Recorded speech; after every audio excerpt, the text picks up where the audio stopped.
പരിശുദ്ധ പരമദിവ്യകാരുണ്യത്തിന് നേരവും ആരാധനയും സ്തുതിയും പുകഴ്ചയും ഉണ്ടായിരിക്കട്ടെ. പരിശുദ്ധ പരമദിവ്യകാരുണ്യത്തിന് നേരവും ആരാധനയും സ്തുതിയും പുകഴ്ചയും ഉണ്ടായിരിക്കട്ടെ. പരിശുദ്ധ പരമദിവ്യകാരുണ്യത്തിന് നേരവും ആരാധനയും സ്തുതിയും പുകഴ്ചയും ഉണ്ടായിരിക്കട്ടെ. എൻ്റെ പ്രിയപ്പെട്ടവരെ, തിരുസഭയിലെ ആഗമന കാലം ആരംഭിക്കുകയാണ്. ക്രിസ്മസിനൊരുക്കമായി ചെറിയ നോൻപ് കാലം ആരംഭിക്കുകയാണ്. 25 നോൻപെന്ന് പറയും. അൾത്താരയിലെ തപസ്സിൻ്റെയും പ്രായശ്ചിത്തത്തിൻ്റെയും ഒക്കെ അടയാളമായ വയലറ്റ് കളറ് ഇന്നു മുതൽ ക്രിസ്മസ് വരെ ഉപയോഗിക്കുകയാണ് സഭ. നമ്മളെ തപസ്സിലേക്കും ആത്മീയ ഒരുക്കത്തിലേക്കും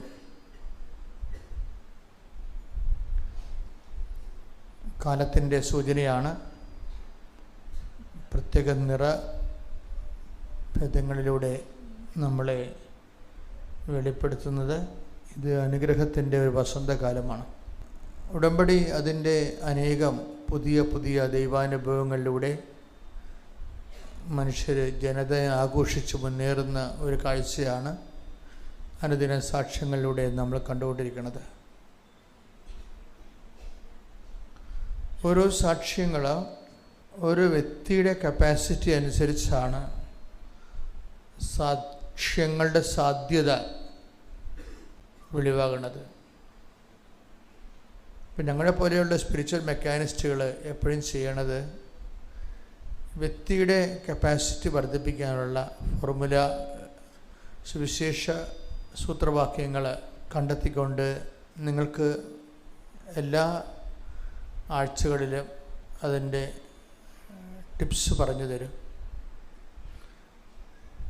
കൂടുതൽ ബുദ്ധിയുള്ളവരും ആധ്യാത്മികമായ ചൈതന്യമുള്ളവർ അതെല്ലാം ആപ്ലിക്കേറ്റ് ചെയ്യും. അല്ലാത്തവർ അതിൻ്റെ ഓപ്പറേഷൻ ലെവൽ മാത്രമേ ശ്രദ്ധിക്കത്തുള്ളൂ. രണ്ട് തരത്തിലാണ് മനുഷ്യർ ആധ്യാത്മികതയെ കാണുന്നത്. ചിലർ ഓപ്പറേറ്റ്, ഇപ്പം ചില നമ്മൾ വീടുകളിലൊക്കെ നമ്മൾ നാട്ടിൻപുറങ്ങളിലൊക്കെ ഈ പൊടിമില്ലുകളൊക്കെ ഇല്ലേ, അല്ലെങ്കിൽ അറക്ക മില്ലുകൾ, തടി അറുക്കുന്ന മില്ലുകൾ.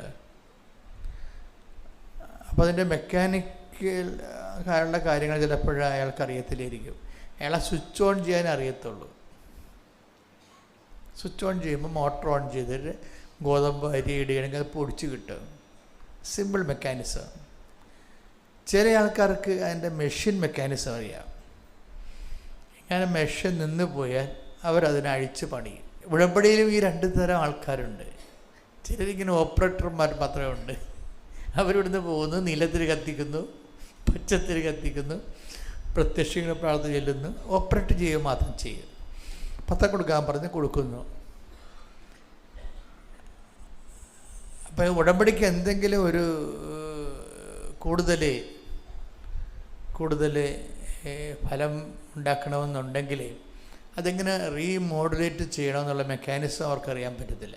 അതുകൊണ്ട് തന്നെ പലപ്പോഴും വരുന്നൊരു വിഷയം, ഇത്തിരി ബോധമുള്ളവരായിരിക്കണേ ഉടമ്പടി എടുക്കേണ്ടതെന്നുള്ളതാണ് ഇന്ന് വരെ എനിക്ക് കിട്ടിയിരിക്കുന്ന ഒരു അനുഭവജ്ഞാനം. ബോധമില്ലാത്തവർ ഉടമ്പടി എടുക്കുന്നത്. ബോധമെന്ന് പറഞ്ഞു കഴിഞ്ഞാൽ അറിയാമല്ലോ, ഒരു വിഷയം നമ്മൾ ആരുമായിട്ടാണ് ഉടമ്പടി ചെയ്യണത്, അതിനെക്കുറിച്ചൊരു ബോധം ഉണ്ടാകണം. നമ്മൾ ദൈവമായിട്ടാണ് ഉടമ്പടി ചെയ്യണത്, അല്ലേ? കൃപാസനത്തിൽ ഉടമ്പടി ചെയ്യുന്നത് ആരുമായിട്ടാണ്? പരിശുദ്ധ അമ്മയുമായിട്ടല്ല നമ്മൾ ഉടമ്പടി ചെയ്യണത്. ആരുമായിട്ടാണ് ഉടമ്പടി ചെയ്യണത്? ഈശോയുമായിട്ടാണ് ഉടമ്പടി ചെയ്യണത്. പരിശുദ്ധ അമ്മ അതിൻ്റെ ഒരു സാക്ഷിയും മധ്യസ്ഥയുമാണ്. സാക്ഷിയുമാണ്, അതേസമയം തന്നെ മാധ്യസ്ഥയുമാണ്. സാക്ഷിയും മാധ്യസ്ഥയും മാത്രമല്ല, പിന്നെ ആരാണ്? പരിശുദ്ധ അമ്മ ഉടമ്പടിയുടെ ഒരു മാതൃകയുമാണ്. പക്ഷേ ഉടമ്പടിക്കാണ് പരിശുദ്ധ അമ്മ ഏറ്റവും ടോപ്പ് മോഡലും അതുപോലെ തന്നെ ഏറ്റവും വലിയ മാധ്യസ്ഥ്യമാകുന്നത്. ഉടമ്പടിയുടെ എല്ലാ മേഖലകളിലും നമ്മൾ മദറിനെയാണ് ഒരു മോഡലായിട്ട് അവലംബിക്കുന്നത്. പക്ഷെ മദറിനൊരു പ്രശ്നമുണ്ട്. നമ്മളും തമ്മിൽ ചെറിയൊരു പ്രോബ്ലമുണ്ട് മദറുമായിട്ട്. മദറിന് തെറ്റുകൾ സംഭവിക്കാത്ത കാരണം നമ്മളും മദറും തമ്മിലൊരു വ്യത്യാസം അതാണ്. മദറിന് ചില കാര്യങ്ങൾ, മദറിന് തെറ്റ് സംഭവിക്കാത്ത കാരണം തിരുത്തേണ്ടി വരുന്നില്ല. നമ്മൾക്ക് തെറ്റ് സംഭവിക്കുന്ന കാരണം തിരുത്തേണ്ടി വരുന്നു. ആ ഒരു വിഷയമുണ്ട്. എനിക്ക് ഇത്രയും നാളായിട്ട് മനസ്സിലായത് അതാണ്. മദറിനെ മോഡലാക്കുമ്പോൾ ഉണ്ടാകുന്ന ഒരു ആധ്യാത്മികമായ ഒരു ചെറിയ ശ്രദ്ധ വേണ്ടത്, മദറിന് തെറ്റ് സംഭവിക്കത്തില്ല, അതുകൊണ്ട് അവർക്ക് അമ്മയ്ക്ക് തിരുത്തേണ്ടി വരുന്നില്ല. നമ്മൾക്ക് തെറ്റ് സംഭവിക്കുന്നു, അതുകൊണ്ട് തന്നെ നമ്മൾ തിരുത്തേണ്ടി വരുന്നു. ഉടമ്പടി തിരുത്തേണ്ടി വരുന്ന ഒരു വിഷയം ഇന്നലെ മുതൽ തന്നെ പുതിയ സന്ദേശങ്ങൾ വരാൻ തുടങ്ങിയിട്ടുണ്ട്. കാര്യം ആഗമന കാലവുമായിട്ട് ബന്ധപ്പെട്ട് പുതിയ സന്ദേശങ്ങൾ വരാൻ തുടങ്ങി. ഞാൻ ശ്രദ്ധിച്ചിട്ട് ഞാൻ ഇന്നലെ കുർബാനയ്ക്ക് കിട്ടിയ സന്ദേശങ്ങളെല്ലാം എൻ്റെ നോട്ട് ബുക്കിൽ കൊണ്ട് ഞാൻ എഴുതി 1.5 പേജോളം ഉണ്ട്. ഇന്നലെ തൊട്ട് സന്ദേശം വരാൻ തുടങ്ങി ആഗമന കാലത്തിൻ്റെ. ഉടമ്പടിയിൽ എന്തെങ്കിലും ഇപ്പം മദറിനെ സംബന്ധിച്ചിടത്തോളം മദറിനെ ഒരു മോഡലാക്കുമ്പോൾ നമുക്ക് ചില കാര്യങ്ങൾക്ക് മദർ നമുക്ക് മോഡലാകാൻ പറ്റത്തില്ല. അതിന് കാരണം എന്താണ്? മദർ ഉടമ്പടിയിൽ ഒരിക്കലും തെറ്റ് ചെയ്യുന്നില്ല, തെറ്റ് വരത്തില്ല അവർക്ക് ജീവിതത്തിൽ. അതുകൊണ്ട് അവർക്ക് തിരുത്തേണ്ടി വരത്തില്ല. നമുക്കങ്ങനെയല്ല. നമുക്ക് ഉടമ്പടി ചിലപ്പോൾ തെറ്റ് വരും, ചിന്താക്കുഴപ്പമുണ്ടാവും. അതുകൊണ്ട് ചിലപ്പോൾ നമ്മൾ മുന്നോട്ടടിക്കുമോ, ശരിയാകുമോ, ശരിയാകത്തില്ലയോ. ചില ആരും വിചാരിക്കും ഞാൻ ഉടമ്പടി ഉഴപ്പിപ്പോയല്ല, ഇനി ദൈവം എന്നെ അനുഗ്രഹിക്കുമോ. അപ്പോഴുള്ള അനുഗ്രഹത്തിലുള്ള കോൺഫിഡൻസ് ഉടമ്പടി ചിലർ ഉഴപ്പിക്കഴിയുമ്പോൾ പിന്നെ കുഴപ്പത്തിൽ നെഗറ്റീവ് അടിക്കും അവർ. എന്താ കാര്യം? ഉടമ്പടി അവർ ഉഴപ്പിയെന്ന് അവർക്ക് മനസ്സിലാക്കി കഴിഞ്ഞാൽ പിന്നെ അവർ എന്നാൽ ഇനിയിപ്പോൾ ഉഴപ്പിപ്പോയില്ല, ഇനിയിപ്പോൾ അനുഗ്രഹം കിട്ടത്തില്ലായിരിക്കും, അതുകൊണ്ട് പിന്നെ അവർ ഉഴപ്പും, പിന്നെ അവർ അലംഭാവം കാണിക്കും. ചിലരതിനെ അവർക്ക് മുൻകാല അനുഭവങ്ങളുള്ള കാരണം അവർ കാര്യമില്ല, എൻ്റെ കർത്താവ് എന്നോട് ക്ഷമിക്കും, ഞാനിനി അത് ആവർത്തിക്കത്തില്ല എന്ന് പറഞ്ഞ് സെൽഫ് എടുക്കുക. അവർ തന്നെത്താൻ തന്നെ എടുത്ത് റിപ്പയർ ചെയ്തിട്ട് അവർ മുന്നോട്ട് പോകാതെ. ചില ആൾക്കാർ അവിടെ കിടന്നിട്ട് തെറ്റ് സംഭവിച്ചാൽ അവിടെ തന്നെ കിടക്കും, പിന്നെയും തെറ്റ് സംഭവിക്കും, പിന്നെ ഉടമ്പടിയിൽ നിന്ന് കുറഞ്ഞ് വരും. പല മനുഷ്യരാണ്.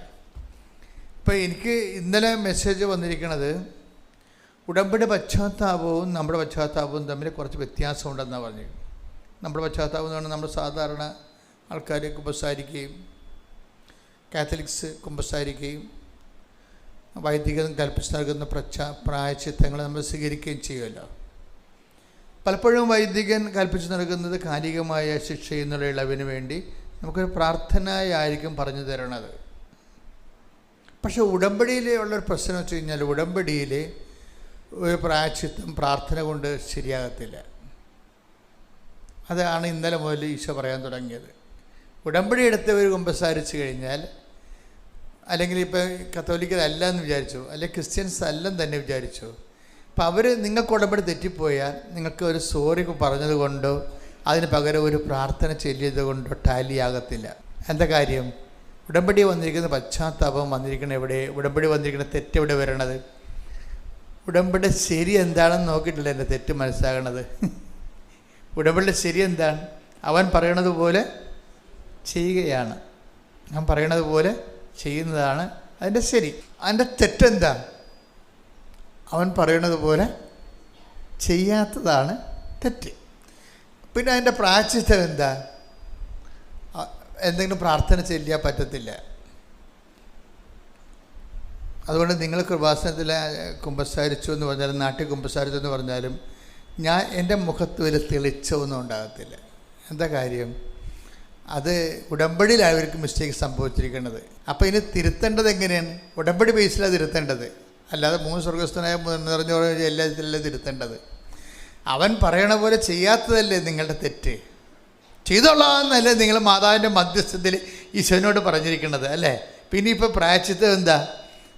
ആ ചെയ്ത കാര്യങ്ങളെ, ചെയ്യാതിരുന്ന കാര്യങ്ങളെ 3 വട്ടം ചെയ്യണം. അതാണ് പ്രശ്നം. അത് വിഷയം. ഉടമ്പടിയുടെ വിഷയം അതാണ്. ചെയ്യാതിരുന്ന കാര്യങ്ങളെ 3 വട്ടം ചെയ്യേണ്ടി വരും. അല്ലാതെ അത് നിങ്ങൾ ചൊല്ലി പ്രായശ്ചിത്തം മേടിക്കാൻ പറ്റത്തില്ല. എന്താണ് ചെയ്യാതിരുന്നത്? ഇപ്പോൾ ആരെങ്കിലും ഉടമ്പടി വീണ് പോയിട്ടുണ്ടെങ്കിൽ, ഇപ്പം നിങ്ങൾ അനാഥാലയത്തിൽ പോയില്ല, അപ്പോൾ ഇനി ഒരു രോഗിയെ കാണുന്നതിന് പകരം 3 രോഗിയെ കാണേണ്ടി വരും. സൽപ്രവർത്തികളിൽ. അതുപോലെ തന്നെയാണ് നമ്മൾ മനുഷ്യന്മാർക്ക് നന്മ ചെയ്യുന്ന വിഷയങ്ങൾ ഓരോന്നെടുക്കുമ്പോൾ ചെയ്യാതിരുന്നതിന് ഇരട്ടി ചെയ്യേണ്ടി വരും. അപ്പോഴങ്ങനെ അവൻ പറയണത് പോലെ ചെയ്തു കൊള്ളാമെന്ന് പറയുന്നതിൻ്റെ അകത്ത് വരുന്ന പ്രായശ്ചിത്തങ്ങൾ ചെയ്ത് തന്നെ, അതിൻ്റെ 3 ഇരട്ടി ചെയ്തു തന്നെയാണ് അതിന് റെക്ടിഫിക്കേഷൻ സംഭവിക്കേണ്ടത്. പ്രാർത്ഥിക്കുക. കർത്താവ് ദൈവമേ, ഞങ്ങളുടെ ഉടമ്പടിയില് ഞങ്ങള് പ്രത്യേക സാഹചര്യത്താല് വീണ് പോയിട്ടുണ്ടെങ്കിൽ ആ വീണുപോയ പ്രവർത്തന മേഖലകളെ കുറിച്ച് പശ്ചാത്തപിച്ചുകൊണ്ട് 3 ഇരട്ടി ദൈവസ്നേഹത്തോടെ ആ പ്രവൃത്തികളെ ഏറ്റെടുത്ത് ചെയ്തുകൊണ്ട് ഉടമ്പടിയിലെ ഞങ്ങൾ നിരപ്പായി കൊള്ളാമെന്ന് ഈശോയുടെ തിരുസന്നിധിയിൽ പ്രതിജ്ഞ ചെയ്യുന്നു. സ്തുതിക്കട്ടെ. ഹല്ലേലൂയ.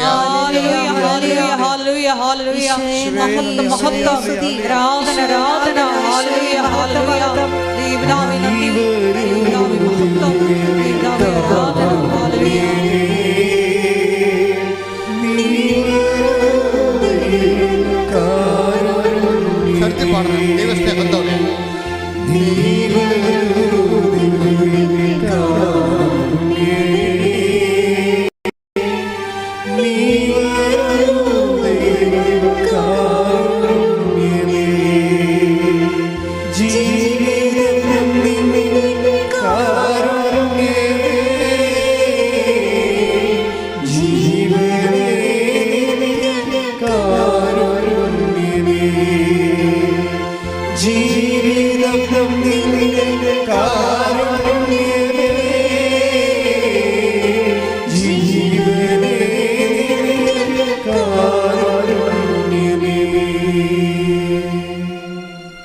ദൈവസ്നേഹമുള്ളവർക്കാണെങ്കിൽ ഈ ഒരു പാട്ട് കേട്ട് 4 വരി പാടുമ്പോൾ തന്നെ നിങ്ങൾ ഹീലാവും.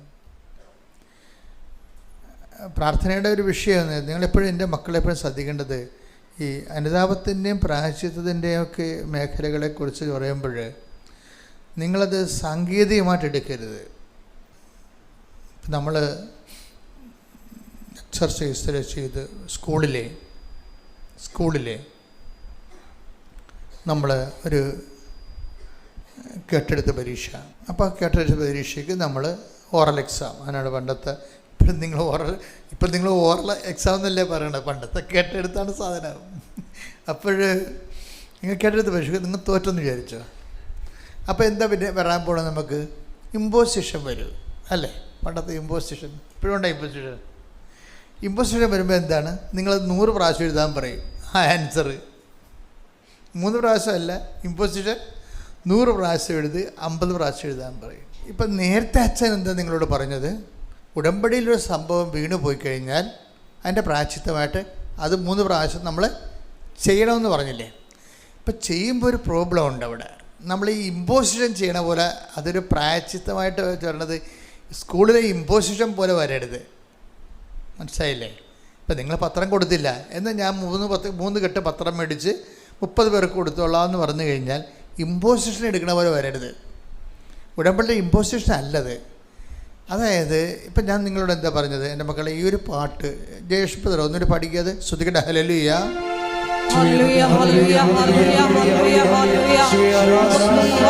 ദൈവസ്നേഹത്തോടെ പാടാം.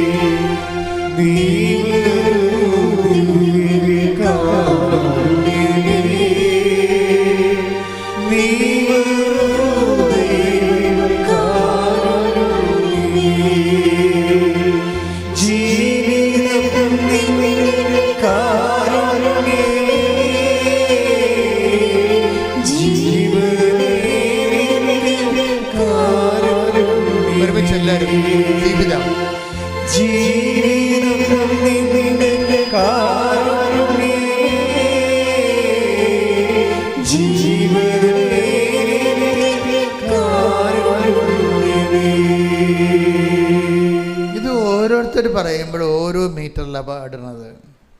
ഓരോരുത്തർ പാടുമ്പോൾ ഓരോ അളവിലാണ് പാടുന്നത്. എന്നുവെച്ചാൽ സംഗീതത്തിൻ്റെ അളവല്ല, ദൈവസ്നേഹത്തിൻ്റെ അളവ് വ്യത്യാസം. അതാണ് വിഷയം. പ്രാർത്ഥനയും അങ്ങനെ തന്നെയാണ് വരണത്. ഇപ്പോൾ ഒരാൾ പ്രാർത്ഥിക്കുന്ന ദൈവസ്നേഹത്തിൻ്റെ മീറ്ററിലല്ലായിരിക്കും അടുത്ത ആൾ പ്രാർത്ഥിക്കുന്ന, വ്യത്യാസമുണ്ട്. ഇപ്പോൾ ഉടമ്പടി വരുമ്പോൾ നമുക്ക് എപ്പോഴും വിഷയമുണ്ട് ഗ്യാരണ്ടീഡ് എന്താണ്. ഉടമ്പടിയുടെ ഫസ്റ്റ് ഗ്യാരണ്ടി എന്താണ്? I will come with you wherever you go. അതാണ് ഫസ്റ്റ് ഗ്യാരണ്ടി. ഇനി നീ ഒറ്റക്കല്ലെന്നാണ് പറയണ ഉടമ്പടി, അല്ലേ? ഉടമ്പടിയുടെ ഫസ്റ്റ് ഗ്യാരണ്ടി എന്താണ്? I will come with you. നീ എന്നോട് ഉടമ്പടിയാണ്. ഇനി എന്താണ്? ഇനി എൻ്റെ ദൈവത്തിൻ്റെ I will come with you wherever you go.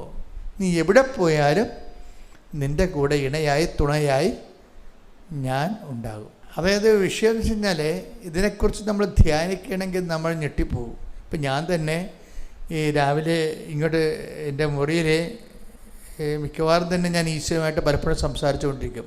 പല കാര്യങ്ങൾ, എല്ലാ കാര്യങ്ങളും, എവരിത്തിങ്, നിസ്സാര മൈന്യൂട്ട് കാര്യങ്ങൾ പോലും ഞാൻ പോകുന്ന വഴികളിലും കണ്ടുമുട്ടുന്ന വ്യക്തികളെയും തിരിച്ചു വരുമ്പോഴും അവരെക്കുറിച്ചുള്ള റെഫറൻസും എനിക്ക് തോന്നിയതൊക്കെ ഞാൻ ഈശോയോട് പറയും. അപ്പോൾ അത് എന്തായാലും ഒരു ഇൻട്രാക്ഷനാണത്. നമ്മൾ ദൈവമായിട്ട് ഒരു ഉടമ്പടി ജീവിതമാണ്. അപ്പം നമ്മുടെ മുറികളിലെല്ലാം ഈശോ ഉണ്ടാവും എപ്പോഴും. ഈശോയും അമ്മയും ഉണ്ടാവും. അപ്പം നമ്മളെ സംബന്ധിച്ച് ആ ഒരു ബോധം നമുക്കുണ്ടാകണം.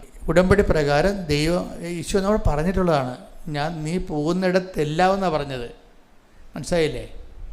നീ പോകുന്നിടത്തെല്ലാം ഭയങ്കര വാക്കാണതേ. നീ പോകുന്നിടത്തെല്ലാം എവിടെ പോയാലും ഞാൻ നിൻ്റെ കൂടെ ഉണ്ടാകും. അങ്ങനെ ആർക്കും ഗ്യാരണ്ടി ചെയ്യാം? നമ്മുടെ മക്കളോ ഭർത്താവോ ഭാര്യയോ, നോബഡി ക്യാൻ ഗ്യാരണ്ടി. ദൈവത്തിന് മാത്രമേ അങ്ങനെ ഗ്യാരണ്ടി ചെയ്യാൻ പറ്റത്തുള്ളൂ. വെള്ളത്തിനടിയിൽ പോയാലും അവിടെ ഉണ്ടാകും ദൈവം. അത് നമ്മുടെ ഉടമ്പടിയിലൂടെ, ഉടമ്പടി ചെയ്ത് കഴിയുമ്പോൾ തന്നെ നമുക്കൊരു ബോധം ഉണ്ടാകണം. ഇനി ഞാൻ ഒറ്റക്കല്ല, കർത്താവ് എൻ്റെ കൂടെയുണ്ട്. ഈശോ എപ്പോഴും അപ്പോസ്തലന്മാരോട് പറയുന്ന വാക്കാണ്. എന്താണ്? Fear not. ഈശോ പറഞ്ഞത് തന്നെയല്ല, അമ്മയുടെ അടുത്ത് ആദ്യം വന്ന് മാലാഖ പറഞ്ഞ എന്താണ്? ഫിയർ നോട്ട്, മറിയമേ ഭയപ്പെടേണ്ട, അല്ലേ? ഭയപ്പെടേണ്ട. ഉടമ്പടിയുടെ ആദ്യത്തെ വാക്കതാണ്. നമ്മൾ ദൈവമായിട്ട് ഉടമ്പടിയിലായിക്കഴിഞ്ഞാൽ നമുക്ക് കിട്ടുന്ന ആദ്യത്തെ ഇൻസെൻറ്റീവ് എന്താണ്? ഫിയർ നോട്ട് എന്നാണ്. ഭയപ്പെടേണ്ടെന്ന്. നീ ജോലിയെക്കുറിച്ച് ഭയപ്പെടേണ്ട. കഴിഞ്ഞ ദിവസങ്ങളിലേ രസമുണ്ട്. ഇമ്മാനുവൽ എഫ് എന്നും പറഞ്ഞൊരു മകൻ സാക്ഷ്യം പറഞ്ഞു. ഇമ്മാനുവൽ എഫ് 3 കൊല്ലമായിട്ട് നിരീശ്വരവാദിയായിട്ട് ജീവിക്കുന്ന ആളാണ്. നിരീശ്വരവാദികൾക്കുണ്ടാകുന്ന ചെറിയൊരു പ്രോബ്ലം വെച്ച് കഴിഞ്ഞാൽ അവർ ഈ നിരീശ്വരവാദത്തിലേക്ക് വന്ന് ഈ രോഗം അവർ പടർത്താൻ നോക്കും. ഈ കുലസ് കൊതുകിനെ പോലെയുള്ള പരിപാടിയാണ്. അവർക്കുണ്ടാകുന്ന ചിക്കൻ ഗുനിയ മറ്റുള്ളവരെയും പോയി കുത്തുവെച്ച് നിരീശ്വരവാദം അവർ പടർത്തിക്കൊണ്ടേയിരിക്കും. ഇത് കാരണം വരാൻ പോകുന്ന പ്രശ്നം, ഇവർ ഈശ്വരവിശ്വാസത്തിലേക്ക് തിരിച്ചു വരുന്നു കഴിഞ്ഞാൽ ഇവർക്ക് പിന്നീട് ഉണ്ടാകുന്ന ഇവർ വർക്ക് എത്ര ചെയ്താലും ബാക്കി എല്ലാ വർക്കുകളും നമുക്ക് പശ്ചാത്താപം വന്നു കഴിഞ്ഞാൽ നമുക്ക് വർക്ക് ചെയ്ത് വിജയിപ്പിക്കാൻ പറ്റും. ഈ നിരീശ്വരവാദികൾ ഏതെങ്കിലും പൂർവികരുടെ ദൈവാനുഗ്രഹം, അമ്മയുടെ അപ്പനമ്മമാരുടെ പ്രാർത്ഥന കൊണ്ട് അവർ പിന്തിരിഞ്ഞ് വന്ന് സത്യം മനസ്സിലാക്കി കഴിഞ്ഞാൽ, സത്യം മനസ്സിലാക്കിയത് കൊണ്ട് മാത്രം ആയില്ല, ഇതിനുള്ള പ്രശ്നം എപ്പോഴും ഇതിൻ്റെ പ്രായശ്ചിത്തം ചെയ്തുകൊണ്ടിരിക്കണം. റെക്ടിഫൈ ചെയ്യണമെങ്കിൽ ബൈബിളിൻ്റെ ഏറ്റവും പ്രധാനപ്പെട്ട സംഭവമാണ് പ്രായശ്ചിത്തം. നമ്മൾ തെറ്റ് ചെയ്ത സോറി പറഞ്ഞ ഈ സംഭവം സോറി പറയാൻ നമുക്ക്. അതുകൊണ്ട് ഇപ്പോൾ ഒരു കറണ്ടിൻ്റെ കമ്പി പൊട്ടിപ്പോയി, അത് നമുക്ക് കെട്ടിവെക്കാം. പക്ഷെ കറണ്ട് പാസ് ചെയ്യണത് വേറെ വിഷയമാണ്. കെട്ടിയത് കൊണ്ട് കറണ്ട് പാസ് ചെയ്യേണ്ട കാര്യമില്ല. കറണ്ട് പാസ് ചെയ്യണമെങ്കിൽ ചാർജ് ചെയ്യണം. പറഞ്ഞ മനസ്സിലാകുന്നുണ്ടോ? ഇപ്പോൾ ഒരു കറണ്ട് കമ്പി പൊട്ടിപ്പോയാൽ സ്വാഭാവിക ലൈൻമാന് വന്നത് കെട്ടിവെക്കാം. കെട്ടിവെച്ചത് കൊണ്ട് കറണ്ട് പാസ് ചെയ്യണമെന്ന് നിർബന്ധമില്ല. കറണ്ട് പാസ് ചെയ്യണമെന്നുണ്ടെങ്കിൽ ചാർജ് ചെയ്യണം. ഇതുപോലുള്ള പ്രശ്നമാണ് ഈ പശ്ചാത്താപം. ഇപ്പോൾ ദൈവത്തോട് നമുക്ക് സോറി പറയാം. സോറി പറഞ്ഞാൽ പൊട്ടിപ്പോയ കമ്പി കെട്ടിവെച്ചതുപോലെ ഉള്ളൂ. ചാർജ് ചെയ്യണമെന്നുണ്ടെങ്കിൽ ദൈവത്തിലെ പരിശുദ്ധാത്മാവ് പിന്നെ പ്രവർത്തിക്കണ്ടേ? അതിനെന്ത് ചെയ്യണം? പശ്ചാത്തപിക്കുക. ആ പശ്ചാത്താപം നമ്മൾ പ്രവൃത്തിയിൽ കാണിക്കേണ്ടി വരും. അപ്പം നിങ്ങൾ ഈ പശ്ചാത്താപത്തിൻ്റെ പ്രോബ്ലം, ഇപ്പം മനുഷ്യന്മാർ തമ്മിലുള്ള എല്ലാ വിഷയങ്ങൾക്കും സോറി കേട്ട എൻ്റെ അപ്പുറത്തൊരു അവസ്ഥ, കള്ളുകുടിയന്മാർ വന്ന് നമ്മളെ തന്തയ്ക്ക് വിളിച്ചിട്ട് പിറ്റേ ദിവസം ഞാൻ പള്ളിയിലൊക്കെ ഇരിക്കുമ്പോൾ എന്തെല്ലാം അവർ സന്ധ്യയ്ക്ക് വന്ന് തെറിയൊക്കെ വിളിക്കും. ആ തന്തക്കും തള്ളക്കും ഒക്കെ വിളിച്ചിട്ട് പോകും. അപ്പോൾ ഞാൻ ചിരിച്ചോണ്ട് അവിടെ ഇരിക്കുള്ളൂ, പ്രശ്നമൊന്നുമില്ല. കാര്യം ഇതൊക്കെ നമുക്ക് പ്രതിഷ്ഠയല്ല നമ്മൾ ചില ഇടവകയിലൊക്കെ വരണത്. നന്മയുള്ള ഒത്തിരി വിശുദ്ധന്മാരായ മനുഷ്യരുണ്ടാകും, ഇതുപോലെ കുറേ ആൾക്കാരും ഉണ്ടാകും. അവരൊക്കെ വേണം, അത് വ്യത്യാസമാണ് അവരൊക്കെ. പക്ഷെ ഒരു പ്രോബ്ലം വെച്ച് കഴിഞ്ഞാൽ അവർ നാളെ ബോധം അവരെ കള്ളടങ്ങുമ്പോൾ അവരൊന്ന് സോറി പറയും. പക്ഷെ സോറി പറഞ്ഞാൽ നമുക്ക് മനുഷ്യന്മാർക്ക് തമ്മിൽ പ്രശ്നമില്ല, പക്ഷെ ദൈവത്തിന് സോറി കൊണ്ട് പറ്റത്തില്ല. സോറി പറഞ്ഞാൽ പറയും ആ പൊട്ടിയ കമ്പി കെട്ടിവെച്ചെന്ന് പറയും. ചാർജ് ചെയ്യണമെങ്കിൽ എന്ത് ചെയ്യണം? പരിശുദ്ധാത്മാവ് കയറിപ്പോണ്ട് അതിൽ ചാർജ് ചെയ്യുമെന്ന് പറയണത്. ചാർജ് ചെയ്യണമെന്നുണ്ടെങ്കിൽ നമ്മളത് പ്രായശ്ചിത്തം ചെയ്യണം. അതിന് വേണ്ടി പ്രായശ്ചിത്തം, അതെന്തുമാത്രം ഇരട്ടി പ്രായശ്ചിത്തം ചെയ്യാൻ പറ്റും നമ്മൾ ചെയ്ത് തെറ്റിന്. അതുകൊണ്ടാണ് പശ്ചാത്താപത്തിൻ്റെ കൂടെ പോകുന്ന സംഭവമാണ് പ്രായശ്ചിത്തം. ഇപ്പോൾ ഈ ഇമ്മാനുവൽ എഫ് എന്ന് പറയുന്ന ആൾ പറയണത്, ഞാൻ 3 കൊല്ലം നിരീശ്വരവാദിയായിരുന്നു. അപ്പോൾ എൻ്റെ എല്ലാ ബിസിനസ്സും തകർന്ന്, എന്നെ നാട്ടിൽ ചെയ്തതൊന്നും തെറ്റിപ്പോയി, എനിക്ക് ഇവിടുന്ന് കരകയറാനും പറ്റണില്ല, ഞാൻ അങ്ങനെ പെട്ട് നിൽക്കുക. ഞാൻ പെട്ടുപോയപ്പോൾ അമ്മ എന്നെ പറഞ്ഞ്, എടാ മോനെ നീ പോയി കൃപാസനത്തിൽ പോകും. ഇപ്പം ഇന്നിപ്പോൾ എല്ലാ മനുഷ്യർക്കും കേരളത്തിൽ മൊത്തം മലയാള ഭാഷ അറിയാവുന്നവർക്ക് പ്രത്യേകിച്ച് എന്തെങ്കിലും വന്നാൽ അവരെങ്ങനെ പിടിച്ചു നിന്നാലും അവസാന കൈക്ക് അവർ പറയും കൃപാസനത്തിൽ പോയാന്ന് ചോദിക്കും ആൾക്കാർ. കാരണം ഞാൻ ദിവസം കാണുന്ന ആൾക്കാരെന്ന് പറയുന്നത് ഒരിക്കലും ദൈവമായിട്ട് അടുക്കാത്ത ആൾക്കാരെയാണ് പലപ്പോഴും ഞാൻ കാണുന്നത്. അപ്പോൾ അവർ അങ്ങനെ വരത്തില്ല. പിന്നെ അവർ വന്നെങ്കിൽ ഇവിടെ വന്ന് ദൈവം അവരെ കൊണ്ടുവന്നതാണ്. അപ്പം അങ്ങനെ വരുമ്പോഴേക്കും ഞാനത് സ്പെഷ്യൽ ഇൻട്രസ്റ്റ് എടുക്കും. എന്താ കാര്യത്തിൽ അവർ ഇനിയും പോയാൽ പിന്നെ ഒരിക്കലും ദൈവത്തിന് അവരെ കിട്ടത്തില്ല. അതുകൊണ്ട് ഞാൻ ആ വിഷയം മാതാവിനോടും ഈശോയോടൊക്കെ മാറിയൊക്കെ പറഞ്ഞിട്ട് ആ വിഷയം ഗ്യാരണ്ടി ചെയ്യും. കാര്യം ഇവൻ രക്ഷപ്പെടണതുകൊണ്ട്. പക്ഷെ ഒരു പ്രശ്നമുണ്ട്, ആ ഒരു വിഷയത്തിൽ നിന്ന് അവൻ നമുക്ക് രക്ഷപ്പെടുത്താൻ പറ്റും. പിന്നെ കണ്ടിന്യൂസ് ചാർജിങ് എന്ന് പറയണത് നമുക്ക് പറ്റത്തില്ല. എന്താ കാര്യം? അത് അവർ തന്നെ ഒരിക്കൽ ദൈവം അനുഗ്രഹം കിട്ടിക്കഴിഞ്ഞാൽ പിന്നെ എന്ത് ചെയ്യണം? അത് മാറാതെ കഴിഞ്ഞ കാലങ്ങളിൽ ദൈവത്തിൽ നിന്ന് അകന്നു പോയതിനൊക്കെ പരിഹാരം ചെയ്തുകൊണ്ട് ചാർജ് ചെയ്തെടുക്കാൻ നോക്കണം. ചാർജ് ചെയ്തെടുക്കാൻ കഴിഞ്ഞ കാലങ്ങളിൽ ഇപ്പോൾ ഇമ്മാനുവലിനെ സംബന്ധിച്ചോളം ഇമ്മാനുവൽ ഒന്ന് ഉടമ്പടി എടുക്കാൻ പോയി. ഈ നിരീശ്വരവാദന്മാർക്കുള്ള കുഴപ്പമെന്ന് വെച്ച് കഴിഞ്ഞാൽ അവർക്ക് ഏറ്റവും കൂടുതൽ പ്രയാസമാണ്. കാര്യം അവർ മാക്സിമം ആൾക്കാരോട് തങ്ങളുടെ നിരീശ്വരവാദം പ്രചരിപ്പിച്ച് കാണും, നാട്ടിലും വീട്ടിലുമൊക്കെ ബന്ധുക്കളോടും. അത് കാരണം ഏറ്റവും വലിയ പ്രശ്നം നാട്ടുകാരും വീട്ടുകാരും തന്നെ ആയിരിക്കും. അപ്പോൾ അവർ നിൽക്കണ കാരണം ഇനി ഇവൻ ഈശ്വര വിശ്വാസത്തിലേക്ക് വന്നാലും അവനത് നാട്ടുകാരുടെ മുമ്പിൽ ചമ്മാന ചളിപ്പുണ്ടാക്കാൻ നിൽക്കത്തില്ല, പറയത്തില്ല. ഈശ്വര വിശ്വാസത്തിലേക്ക് വന്ന കാര്യം പറയത്തില്ല. നാട്ടിൽ കുർബാനക്ക് പോകാതെ വേറെ എവിടെയെങ്കിലുമൊക്കെ കുർബാനക്ക് പോകും. നാട്ടുകാർ ചോദിക്കത്തില്ലേ, നീ ഈശ്വരവാദിയുടെ നടന്നിട്ട് ഇപ്പം ഈശ്വര വിശ്വാസി ആയില്ലേ എന്ന് ചോദിക്കണ കാരണം ആൾക്കാർക്ക് ചൂണ്ട പോലെയാണ്. ചില മീൻ ഉടക്കി കഴിഞ്ഞാൽ പിടിച്ചു കഴിഞ്ഞാൽ പിന്നെ എന്തുകൊണ്ടാണ് അത് രക്ഷപ്പെട്ടു പോകാത്തതിന് ഞാൻ അതിൻ്റെ കുടുക്ക് നിരീശ്വരവാദത്തിനൊരു പ്രശ്നത്തിൽ അത് നമുക്ക് ഒരു പാപിക്ക് രക്ഷപ്പെടാൻ എളുപ്പം, പക്ഷെ നിരീശ്വരവാദിക്ക് പാടാൻ അവൻ കുടുക്കിൽ കിടക്കുകയാണ്. ഭയങ്കര അതായത് എപ്പോഴും നമ്മൾ ഈശ്വര വിശ്വാസത്തിൽ കുഞ്ഞുങ്ങളെ വളർത്തണമെന്ന് പറഞ്ഞതിൻ്റെ വലിയ ദൈവാനുഗ്രഹമാണത്. നിങ്ങളുടെ മക്കൾക്ക് വേറെ എന്ത് തെറ്റുണ്ടെങ്കിലും നിങ്ങൾക്ക് തിരുത്താം. പക്ഷേ നിരീശ്വരവാദത്തിൽ വീണ് പോയാലുള്ള പ്രശ്നം അവന് കുടുക്കിൽ കിടക്കുകയാണ്. അവൻ മറ്റുള്ളവരോടെല്ലാം അത് കെട്ടിപ്പൊഴിച്ചിട്ടുണ്ട് നിരീശ്വരവാദം. അത് കാരണം അവരുടെ മുമ്പിലൊക്കെ ഇവന് ഇനി താഴാൻ പറ്റത്തില്ല. അവൻ അതുകൊണ്ട് നിരീശ്വരവാദിയായിട്ട് തന്നെ നിന്ന് മരിച്ചു പോകും. എന്തൊരു ഗതികേടാണെന്നറിയാമോ? ഭയങ്കര ഗതികേടാണ്. പക്ഷെ ചിലർക്ക് ഈ വീട്ടുകാരുടെ അമ്മയും അപ്പനും ഒക്കെ ജീവിച്ചിരിക്കുന്നത് തന്നെ വലിയൊരു അനുഗ്രഹമാണ്. കാര്യത്തിൽ നമ്മൾക്ക് ഉത്തരവാദിത്വത്തോടെ പ്രാർത്ഥിക്കാനുള്ള ആൾക്കാരാണ് ഈ അമ്മ, അപ്പൻ, ഭാര്യ ഭയങ്കര സംഭവമാണ്. പല ഭർത്താക്കന്മാരും ജീവിച്ചിരിക്കുന്നത് തന്നെ ഭാര്യമാരുടെ പ്രാർത്ഥന കൊണ്ടാണ്. ശരിക്കും അമ്മയുടെ ഭാര്യയും വേണ്ട ചില സമയത്ത് ഒരേ പങ്കാളിത്തമാണ് ഈ ഒരാളെ വീണുപോയ രക്ഷപ്പെടുത്താനുള്ളത്. അപ്പം അതുകൊണ്ട് തന്നെ അവർ ജീവിച്ചിരിക്കുമ്പോൾ നിങ്ങളെപ്പോഴും മനുഷ്യർ അവരിൽ നിന്ന് കിട്ടുന്ന ജോലിയോ അല്ലെങ്കിൽ അവരിൽ നിന്ന് കിട്ടുന്ന പണമോ ഒക്കെയാണ് ആൾക്കാർ പ്രാധാന്യം കൊടുക്കുന്നത്. ശരിക്കും അതല്ല. നമ്മുടെ വിശ്വാസത്തിൽ നമ്മളെ വിശുദ്ധിയിൽ നിലനിർത്താൻ വേണ്ടി നമുക്ക് വേണ്ടി ഫസ്റ്റ് ഹാൻഡായിട്ട് പ്രാർത്ഥിക്കുന്ന ആൾക്കാരാണ് ഭർത്താവ്, ഭാര്യ, അമ്മ എന്നൊക്കെ പറയണത്. അപ്പം അതിനൊക്കെ നമ്മൾ ദൈവത്തോട് നന്ദി പറയണം. അവർക്ക് വല്ലതും ചത്തൊടുങ്ങി കിടന്നിട്ട് അല്ലെങ്കിൽ അവർക്ക് തളർന്ന് കിടന്നിട്ട് കിടന്നിട്ട് കരഞ്ഞു കൂപ്പി നിലവിളിക്കണമല്ല. ഭാര്യയും ഭർത്താവൊക്കെ ജീവിച്ചിരിക്കുമ്പോൾ അവരെ തന്നതിന് നമ്മൾ ദൈവത്തോട് നന്ദി പറയണം. മക്കളെ തന്നതിന് ഇപ്പം നമ്മൾ ഈ മക്കളെ കൊണ്ട് ചില ആൾക്കാർക്ക് ഉപകാരമില്ലാത്ത എന്തുകൊണ്ടാണ്? ദൈവത്തിന് ഉപകാരമില്ലാത്തത് കൊണ്ടാണ്. നിങ്ങൾക്കൊരു കുഞ്ഞിനെ കിട്ടി, അതായത് നിങ്ങൾക്ക് 5 കുഞ്ഞുങ്ങളെ പറ്റുമെന്ന് വിചാരിച്ചോ. അപ്പം അങ്ങനെ അല്ലെങ്കിൽ 4 കുഞ്ഞുങ്ങളെ 3 കുഞ്ഞുങ്ങളെ കിട്ടി.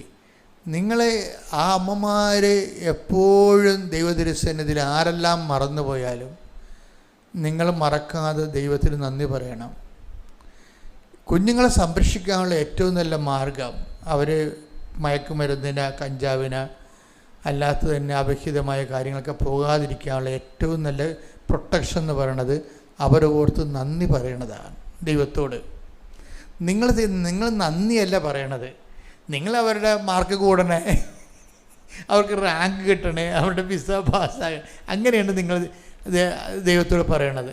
ദൈവത്തിന് അതിൻ്റെ അകത്ത് വലിയ റോളൊന്നുമില്ല. എൻ്റെ മക്കളെ എപ്പോഴും നമ്മൾ പ്രാർത്ഥിക്കുമ്പോൾ അതിൻ്റെ അകത്ത് ദൈവത്തിൻ്റെ കണ്ടൻറ്റ് മാറ്റി വെച്ച് വേണം പ്രാർത്ഥിക്കാൻ. നിങ്ങൾ പ്രാർത്ഥിക്കുന്ന ഓരോ സബ്ജക്റ്റിലും ദൈവത്തിന് എന്തെങ്കിലും ഷെയർ ഉണ്ടാകണം. അച്ഛൻ പറഞ്ഞാൽ മനസ്സിലാകണം. നിങ്ങൾ പ്രാർത്ഥിക്കുന്ന എല്ലാ വിഷയത്തിനും അതിനകത്ത് ദൈവത്തിൻ്റെ ഷെയർ ഗ്യാരണ്ടി ചെയ്യണം. ഇത് 100 നിങ്ങളുടെ കാര്യമാണ് ഗ്യാരണ്ടി ചെയ്യണത്. അതുകൊണ്ടാണ് പ്രാർത്ഥനയ്ക്ക് പലപ്പോഴും ഉത്തരം കിട്ടാതെ താമസിച്ച് പോണത്. നിങ്ങൾ ദൈവത്തിൻ്റെ ഷെയർ, ഇപ്പം നിങ്ങളുടെ മകൻ അവൻ വിശുദ്ധി ജീവിക്കാൻ, മകൾ വിശുദ്ധി ജീവിക്കാൻ എന്ത് ചെയ്യണം? അവരുടെ വിദ്യാഭ്യാസവും ആരോഗ്യമാണ് നിങ്ങൾ നോക്കുന്നത്. പക്ഷേ നോക്കേണ്ടത് ദൈവത്തിരുസന്നിധിയിൽ നിന്ന് അവൻ വിട്ടുപോകാതിരിക്കാൻ വേണ്ടി അവൻ ഓർത്തു. അപ്പം നിങ്ങൾ പ്രാർത്ഥിക്കണം, അത് നിങ്ങൾ യാചന പ്രാർത്ഥനയാണ് നടത്തുന്നത്. അതും പറ്റത്തില്ല. പറ്റത്തില്ല, അത്രയ്ക്കേറെ ഫ്രൂട്ട് വേർത്തിയല്ലത്. നിങ്ങൾ ചെയ്യേണ്ടത് ദൈവത്തോട് നമുക്ക് ആദ്യം ഉണ്ടാകുന്ന മൗലിക വികാരം നന്ദിയാണ്. ഭർത്താവിനെ തന്നതിന് നന്ദി. ഇപ്പം നമുക്ക് നിങ്ങൾ മറ്റ് ഭർത്താക്കന്മാരെ കമ്പയർ ചെയ്യുന്നത് കൊണ്ടാണ് നിങ്ങളുടെ ഭർത്താക്കന്മാരെ നിങ്ങൾ ഇടിച്ച് കാണുന്നത്. മനസ്സിലായോ? ഇപ്പോൾ ചേച്ചിയുടെ ഭർത്താവ് അല്ലെങ്കിൽ അനിയത്തിയുടെ ഭർത്താവ് എന്നൊക്കെ പറഞ്ഞുകൊണ്ട് നിങ്ങൾ ഈ ബൊമ്മകളെ ഇങ്ങനെ കണ്ടിട്ട് നിങ്ങളുടെ ഭർത്താവിനെ ഇവാലുവേറ്റ് ചെയ്യും.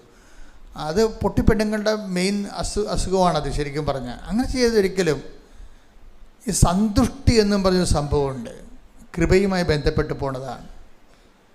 കല്യാണം കഴിച്ച ആൾക്കാർ ഇപ്പോൾ എൻ്റെ പൗരോഹിത്യത്തിൽ എനിക്കുള്ളത് എന്താണ്? സന്തുഷ്ടിയാണ്. 40-ാം കൊല്ലത്തിലേക്ക് പ്രവേശിക്കുകയാണ്. സന്തുഷ്ടിയാണ്.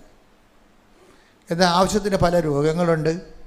എന്നാലും ഞാൻ എൻ്റെ ജീവിതത്തിൽ ഏറ്റവും കൂടുതൽ സന്തോഷിക്കുന്നൊരു കാലഘട്ടമാണിത്. എൻ്റെ ഒരു 25 കൊല്ലം കഴിഞ്ഞപ്പോൾ തന്നെ 25 കൊല്ലത്തോളം നല്ല ശരിക്കും അത് ഇപ്പോഴെല്ലാം ഇപ്പോഴെല്ലാം വഴികളെക്കുറിച്ചെല്ലാം കർത്താവ് ഇപ്പോഴല്ലേ വ്യക്തത തന്നിരിക്കണം. പണ്ട് ഞാൻ പ്രവർത്തിച്ച് കൂട്ടുകയായിരുന്നു. ഒത്തിരിയേറെ രാത്രിയും പകരം പ്രവർത്തിച്ച് കൂട്ടുകയായിരുന്നു. ഇപ്പോഴെന്ന് വെച്ച് കഴിഞ്ഞാൽ എന്താണ് ഇൻവെസ്റ്റ് ചെയ്യേണ്ടത്, എവിടെയാണ് പ്രവർത്തനം ഇൻവെസ്റ്റ് ചെയ്യേണ്ടതിനെക്കുറിച്ച് എനിക്ക് വ്യക്തത കിട്ടിയിരിക്കുന്നൊരു കാലമാണ്. അതുകൊണ്ട് ആത്മാക്കൾ വീണ്ടെടുക്കുന്നു, സുവിശേഷം പ്രചരിക്കപ്പെടുന്നു, ജനങ്ങൾ സുവിശേഷ സാക്ഷികളാകുന്നു. ഇപ്പം നമുക്കറിയാം വളരെ കറക്റ്റ് ഇൻവെസ്റ്റ്മെൻറ്റാണ് ഇപ്പം നടക്കുന്നത്. അതുകൊണ്ട് സന്തുഷ്ടിയാണ്. തന്നെ ആധ്യാത്മിക ജീവിതത്തിലെ സന്തുഷ്ടി എന്ന് പറയണത്, അതായത് നിങ്ങൾ കൃപയെന്ന് പറയണില്ലേ? ഇപ്പം കർത്താവ് പറഞ്ഞില്ലേ, അതിനുള്ള കൃപ ലഭിക്കാതെ ആർക്കും ഈ ഉപദേശം സ്വീകരിക്കുക. നമ്മളെ take the word of God. ശ്രുതിക്കട്ടെ. Hallelujah, hallelujah, hallelujah, hallelujah, hallelujah. യേശുവേ നന്ദി. Hallelujah, hallelujah, hallelujah, hallelujah, hallelujah, hallelujah, hallelujah. യേശുവേ ആരാധന, ആരാധന.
മത്തായി 19:11. മത്തായി 19:11. അവൻ പറഞ്ഞു കൃപ ലഭിച്ചവരല്ലാതെ മറ്റാരും ഈ ഉപദേശം ഗ്രഹിക്കുന്നില്ല. പല കാര്യങ്ങളും ഗ്രഹിക്കാൻ നമുക്ക് ചിലത് ബൈബിളിൽ ഒരു മുമ്പോട്ട് പോകുമ്പോൾ ഉണ്ടാകുന്ന പ്രശ്നം ജീവിതം ചില കാര്യങ്ങൾ പ്രശ്നങ്ങളായി വരുന്നത് അത് ഗ്രഹിക്കാൻ നമുക്ക് പറ്റാത്തത് കൊണ്ടാണ്. മനസ്സിലായില്ലേ? ചില കാര്യങ്ങൾ ചില പ്രശ്നങ്ങളായി വരണത് അതിൻ്റെ അകത്തുള്ള ദൈവഹിതം ഗ്രഹിക്കാൻ നമുക്ക് അഭിഷേകമില്ലാത്തത് കൊണ്ടാണ്. അപ്പോൾ പ്രശ്നം എന്താ? പ്രശ്നമല്ല പ്രശ്നം അഭിഷേകം ഇല്ലാത്തതാണ്. ഗോഡ് മീ മനസ്സിലായില്ലേ? ചില കാര്യങ്ങൾ നമുക്ക് ഗ്രഹിക്കാൻ പറ്റാതെ വരണത്. അപ്പോൾ ഇത് പറയാൻ കാര്യം എന്നറിയാമോ? മത്തായി 19:10 കണ്ടില്ലേ? എന്താ പറയണത്? ശിഷ്യന്മാർ അവനോട് പറഞ്ഞു ഭാര്യാഭർത്തൃബന്ധം ഇത്തരത്തിലുള്ളതാണെങ്കിൽ വിവാഹം കഴിക്കാതിരിക്കുന്നതല്ലേ നല്ലത്. അപ്പൊ ഇവരെന്ത് വിചാരിച്ചു? ഒരു കാര്യം പ്രശ്നമാണെങ്കിലേ അത് ചെയ്യാതിരിക്കണതല്ലേ നല്ലതെന്നുള്ളതാണ് അപ്പോസ്തലന്മാരുടെ ഒരു സമീപനം. അത് ഹെൽത്തി ആയിട്ടുള്ളൊരു സമീപനമല്ല. ഒരു കാര്യം നമുക്ക് ബുദ്ധിമുട്ടാണെങ്കിലേ അത് ചെയ്യാതിരിക്കണതല്ലേ നല്ലതെന്നുള്ളതാണ് അപ്പോസ്തലന്മാരുടെ നടപടി. അപ്പോൾ ഈശോ പറഞ്ഞു അങ്ങനെ ചെയ്യാതിരിക്കണമല്ല, ചെയ്യുന്നത് തന്നെയാണ് നല്ലത്. പക്ഷെ എന്ത് ചെയ്യണം? അതിനുള്ള അഡീഷണൽ ഗ്രേസ് വാങ്ങിച്ചാൽ മതിയെന്നാണ്. അതാണ് ഈശോ 19:11 പറയുന്നത്. ഈശോ പറഞ്ഞു കൃപ ലഭിച്ചവരല്ലാതെ മറ്റാരും ഈ ഉപദേശം ഗ്രഹിക്കുന്നില്ല. Praise the Lord. അപ്പോൾ ഈ വിഷയം എന്താണ്? അപ്പോൾ പ്രശ്നമല്ല പ്രശ്നം, കൃപയാണ് പ്രശ്നം. ഇപ്പം നമ്മൾ ഉടമ്പടി ചെയ്തിരിക്കുന്നത് എന്തിനാണെന്ന് നിങ്ങൾ ചോദിച്ചാൽ നിങ്ങൾ പറയും ജോലി ലഭിക്കാനാണ്, വീട് കിട്ടാനാണ് എന്നൊക്കെ പറയും. ഇതൊക്കെ പറഞ്ഞോ? അതിന് ദൈവം ഒരു സമയം ഫിക്സ് ചെയ്തിട്ടുണ്ടെങ്കിൽ അതുവരെയുള്ള സമയം നിങ്ങൾക്ക് ജീവിക്കണ്ടേ അല്ലേ? അപ്പോൾ എൻ്റെ മക്കൾ എന്ത് ചെയ്യണം? ഇപ്പോൾ വിസ പ്രോസസ്സിങ്, ഓക്കെ, നിങ്ങൾക്ക് പറ്റുന്നൊരു സമയത്തെക്കുറിച്ച് ദൈവത്തിനൊരു കാഴ്ചപ്പാടുണ്ട്. നിങ്ങൾക്ക് അവിടുത്തെ രാജ്യത്തിൽ വരാൻ പോണ നിയമത്തെക്കുറിച്ച് നിങ്ങൾക്കൊന്നും അറിയത്തില്ലല്ലോ. നിങ്ങൾ വിസയും പ്രോസസ്സ് ചെയ്ത് അവിടെ ചെല്ലുമ്പോൾ പുതിയൊരു നിയമം വന്നെങ്കിൽ കൊടുത്ത കാശും പോവും, എല്ലാം പോവും, തിരിച്ചു പോരേണ്ടി വരും. അപ്പോൾ അതുകൊണ്ട് കർത്താവിന് ഭൂതവും ഭാവിയും എല്ലാം അറിയാവുന്ന കാരണം നിങ്ങളുടെ ഒരു നന്മയുടെ ഒരു കാലഘട്ടം കർത്താവിനറിയാം. പക്ഷെ നിങ്ങൾക്ക് ആ കാലം അറിയാത്തത് കൊണ്ട് നിങ്ങൾ എന്ത് ചെയ്യും? അയ്യോ ഞാൻ ഉടമ്പടി എടുത്തല്ലോ, എന്നിട്ട് നടന്നില്ലോ, താമസിച്ചല്ലോ, ഞാൻ എന്ത് ചെയ്യും എന്ന് പറഞ്ഞുകൊണ്ട് അങ്കലാപ്പ് കൊള്ളും. ഈ അങ്കലാപ്പിൻ്റെ പാക്കേജാണ് കൃപയിൽ വരണത്. കർത്താവിൻ്റെ കാലത്തോളം മനസ്സമാധാനത്തോടെയും സന്തുഷ്ടിയോടെ ജീവിക്കാൻ വേണ്ടി ആണ് കൃപ നമുക്ക് തരണത്. അല്ലാതെ അത് കിട്ടാൻ വേണ്ടി മാത്രമല്ല. ഇപ്പം മക്കളുടെ കാര്യം തന്നെ എടുത്തോ, കല്യാണത്തിൻ്റെ കാര്യം തന്നെ എടുത്തോ. അപ്പോൾ കല്യാണത്തിൻ്റെ കാര്യം നിങ്ങൾക്ക് മക്കൾക്ക് കിട്ടണമെങ്കിൽ ഇപ്പോൾ ചിലർക്ക് ഇപ്പോൾ കഴിഞ്ഞ ദിവസം ഒരു സാക്ഷ്യം ഞാൻ കണ്ടത് എനിക്ക് ഞെട്ടിപ്പോയി. അവർക്ക് 7 കൊല്ലം മക്കളില്ല. 7 കൊല്ലം മക്കളില്ല. അവർ മരുന്ന് നിർത്തി. കാര്യം മരുന്ന് കഴിച്ചിട്ട് കാര്യമില്ലെന്ന് ഡോക്ടർമാർ തന്നെ പറഞ്ഞു. ഇപ്പം ജനറ്റിക്കൽ ട്രബിളാണ്. പക്ഷേ ജനറ്റിക്കൽ ട്രബിൾ എന്ന് പറഞ്ഞാൽ ഉടമ്പടിയിലാകുന്നു പറഞ്ഞിട്ട് കാര്യമൊന്നുമില്ല. ഉടമ്പടി നമ്മുടെ മെറിറ്റിലല്ല വർക്ക് ചെയ്യണത്, ബട്ട് ബൈ ഗ്രേസിലാണ് വർക്ക് ചെയ്യണത്. അപ്പോൾ ഉടമ്പടി എടുത്തു കഴിഞ്ഞപ്പോൾ എന്ത് പറ്റി? ആ ആഴ്ചത്തെ നമ്മൾ പ്രഗ്നൻ്റ് ആകുകയും ജനിച്ചപ്പോൾ 3 കുഞ്ഞുങ്ങളാണ് ജനിച്ചിരിക്കുന്നത്. 7 കൊല്ലത്തെ മുഴുവനും തന്നിരിക്കുകയാണ്. 7 കൊല്ലം കൊണ്ട് 3 കുഞ്ഞുങ്ങൾ ജനിക്കാവുന്നതാണ് സാധ്യത, അല്ലേ? ഒരു 3 കുഞ്ഞുങ്ങൾ ജനിപ്പിക്കണമെങ്കിൽ 7 കൊല്ലം വേണ്ടേ? അപ്പോൾ ആ 7 കൊല്ലം കൂടി കർത്താവ് ഒറ്റത്തവണ തീർപ്പാക്കിയിരിക്കുകയാണ്. ആ പാർട്ടിക്കാരന് ആ ബോധമൊന്നും ഇല്ലാതെ സാക്ഷ്യം പറയണത്. ദൈവം എന്ന് വെച്ച് കഴിഞ്ഞാൽ ആ 3 ആശുപത്രി കഷ്ടപ്പാട് 3 കൊല്ലം ചുവന്നുകൊണ്ട് നടക്കുന്നത്, 3 പ്രാവശ്യമായിട്ട് ചുവന്നുകൊണ്ട് നടക്കുന്നത് കർത്താവ് കുറച്ച് ഷോർട്ട് ചെയ്ത്, ടൈം മാത്രമല്ല ഷോർട്ട് ചെയ്തിരിക്കണത്, കഷ്ടപ്പാടിന് ഷോർട്ട് ചെയ്തിരിക്കുകയാണ് അവിടെ. ടൈം മാത്രമല്ല ഷോർട്ട് ചെയ്തിരിക്കണത്, കാര്യം ഇത് ഈ 10 മാസം ചുവന്നുകൊണ്ട് നടക്കണ്ടേ. അങ്ങനെ 3 തവണ ചുവന്നുകൊണ്ട് നടന്നല്ലേ 3 കുഞ്ഞുങ്ങളെ പ്രസവിക്കാൻ പറ്റത്തുള്ളൂ. അതിൻ്റെ എല്ലാം കൂടി ഒറ്റത്തവണ തീർപ്പാക്കി. അപ്പോൾ ദൈവത്തിന് വേണമെങ്കിൽ എന്തും ചെയ്യാൻ പറ്റും, എന്തും ചെയ്യാൻ പറ്റും. നമ്മുടെ മുമ്പിലെ കാണിക്കുന്ന സാക്ഷ്യമാണത്. വെച്ചാൽ ആ സാക്ഷ്യം അവർക്ക് മാത്രമുള്ളതല്ല, നമുക്കെല്ലാം ഉള്ള സാക്ഷ്യമാണ്. അപ്പോൾ ഇത്രയും നാൾ ജോലി കിട്ടാതിരുന്നതിന് ശേഷം നിനക്ക് കർത്താവ് ഒരു ജോലി തരുമ്പോൾ ആ കഴിഞ്ഞ കാലത്തുള്ള അരിയറെല്ലാം കവർ ചെയ്തായിരിക്കും ചിലപ്പോൾ തരണത്. കഴിഞ്ഞ കാലത്തെ അരിയറെല്ലാം കവർ ചെയ്തായിരിക്കും തരണത്. പക്ഷേ ഇനിയിപ്പോൾ നീ ഉടമ്പടി എടുത്തതിന് ശേഷം ജോലി കിട്ടാൻ വേണ്ടി കുറച്ച് കാലം കൂടി കാത്ത്, കല്യാണം കഴിക്കാൻ വേണ്ടി കുറച്ച് കാലം കൂടി കാത്ത്, കുഞ്ഞുങ്ങളുണ്ടാകാൻ വേണ്ടി കുറച്ച് കാലം കൂടി കാത്തെന്ന് വിചാരിച്ചോ. അല്ലെങ്കിൽ വസ്തുവിന് വഴിയില്ല, അതിനു വേണ്ടി കുറച്ച് കാലം കൂടി കാത്ത്. ഒരു പ്രശ്നം വരാൻ പോണെന്ന് വെച്ച് കഴിഞ്ഞാൽ, നീ ഉടമ്പടി എടുക്കണ മുമ്പ് നിനക്ക് ഈ കാലതാമസം കാരണം കല്യാണം വെക്കണില്ലല്ലോ, വസ്തു വിൽക്കാൻ പറ്റണില്ലല്ലോ, വീട് വെക്കാൻ പറ്റണില്ലല്ലോ, കുഞ്ഞുങ്ങൾ ഉണ്ടാകണില്ലല്ലോ എന്ന് വിചാരിച്ചാൽ നിങ്ങൾക്ക് ഉണ്ടാകുന്ന ഒരു സങ്കടവും ഒരു ഉത്കണ്ഠയും ഒരു നിരാശയും ഒരു വിഷമവും ഒക്കെ ഉടമ്പടി എടുക്കുമ്പോൾ ശരിക്കും പറഞ്ഞാൽ അതിൻ്റെ കൂടി കവർ ചെയ്യണം ഇതിൻ്റെ അകത്ത്. എന്താ കാര്യം വെച്ച് കഴിഞ്ഞാൽ, ഉടമ്പടി എടുത്തു കഴിയുമ്പോൾ ഇനി കർത്താവ് ഏതെങ്കിലും ടൈമിൽ നിനക്ക് ടൈം ഫിക്സ് ചെയ്തിട്ടുണ്ട്. ആ ടൈമിൽ കർത്താവ് സംഭവം ചെയ്യും. നിന്റെ വിസ പ്രോസസ് ചെയ്യുകയോ കല്യാണം ഫിക്സ് ചെയ്യുകയോ അതുപോലെ തന്നെ ഇത് ജോലി ഫിക്സ് ചെയ്യുകയോ ചെയ്യും. പക്ഷേ എന്താ പ്രശ്നം വെച്ചാൽ നിൻ്റെ വൈകാരിക ലെവല് ഒരു അവിശ്വാസിയുടെ ലെവലാണ്. പറഞ്ഞ മനസ്സിലായി. ഇപ്പം ഞാൻ കല്യാണം ഒത്തുവരാത്ത ആൾക്കാരിവിടെ വരത്തില്ലേ? അപ്പോൾ അവരോടമ്പടി ഞാൻ ഉടമ്പടി 3 പുതുക്കി വെച്ചാൽ കല്യാണം ഒത്തുവരാതെന്ന് പറയുമ്പോൾ അവരുടെ മുഖത്ത് നോക്കി കഴിഞ്ഞാൽ അളിഞ്ഞ മോന്തയായിട്ടാണ് എന്നോട് പറയണതേ. She's not anointed. സന്തുഷ്ടിയില്ല അവർക്ക്. ഉടമ്പടി എന്ന് പറയണത് ആ മെറ്റീരിയൽ ബെനിഫിറ്റ്സിനെ മാത്രമല്ല ഉദ്ദേശിക്കുന്നത്. അത് ഫിസിക്കലായിട്ടുള്ള ഒരു മെറ്റീരിയലായിട്ടുള്ള ഒരു ബെനവലൻസ്, അതിൻ്റെ ഒരു ആനുകൂല്യമാണ്. പക്ഷേ നീ ആ മെറ്റീരിയൽ ബെനിഫിറ്റ്സിലേക്ക് എത്തിച്ചേരുന്ന വരെയുള്ള കാലത്ത് നിൻ്റെ മാനസിക നിലവാരവും വൈകാരിക ചുറ്റുപാടുകൾക്കും what you need it, that is സന്തുഷ്ടി എന്ന് പറയും. സന്തുഷ്ടി അത് കൃപയുടെ ഇഫക്ട്സാണ്. പഴയ ബൈബിളിൽ അവർ കൃപയെന്ന് എഴുതിയിരിക്കുന്ന സ്ഥലത്ത് പുതിയ ബൈബിളിൽ കൃപയ്ക്ക് പകരം കൃപയുടെ ഇഫക്ട്സിനെ കുറിച്ച് എഴുതിയിരിക്കുന്നത്. സന്തുഷ്ടി എന്നാണ് പറയണത്. ഇപ്പോൾ ഉടമ്പടി എടുക്കണത് എന്തിനാണ്? നമ്മൾ സന്തുഷ്ടിക്ക് വേണ്ടിയാണ്.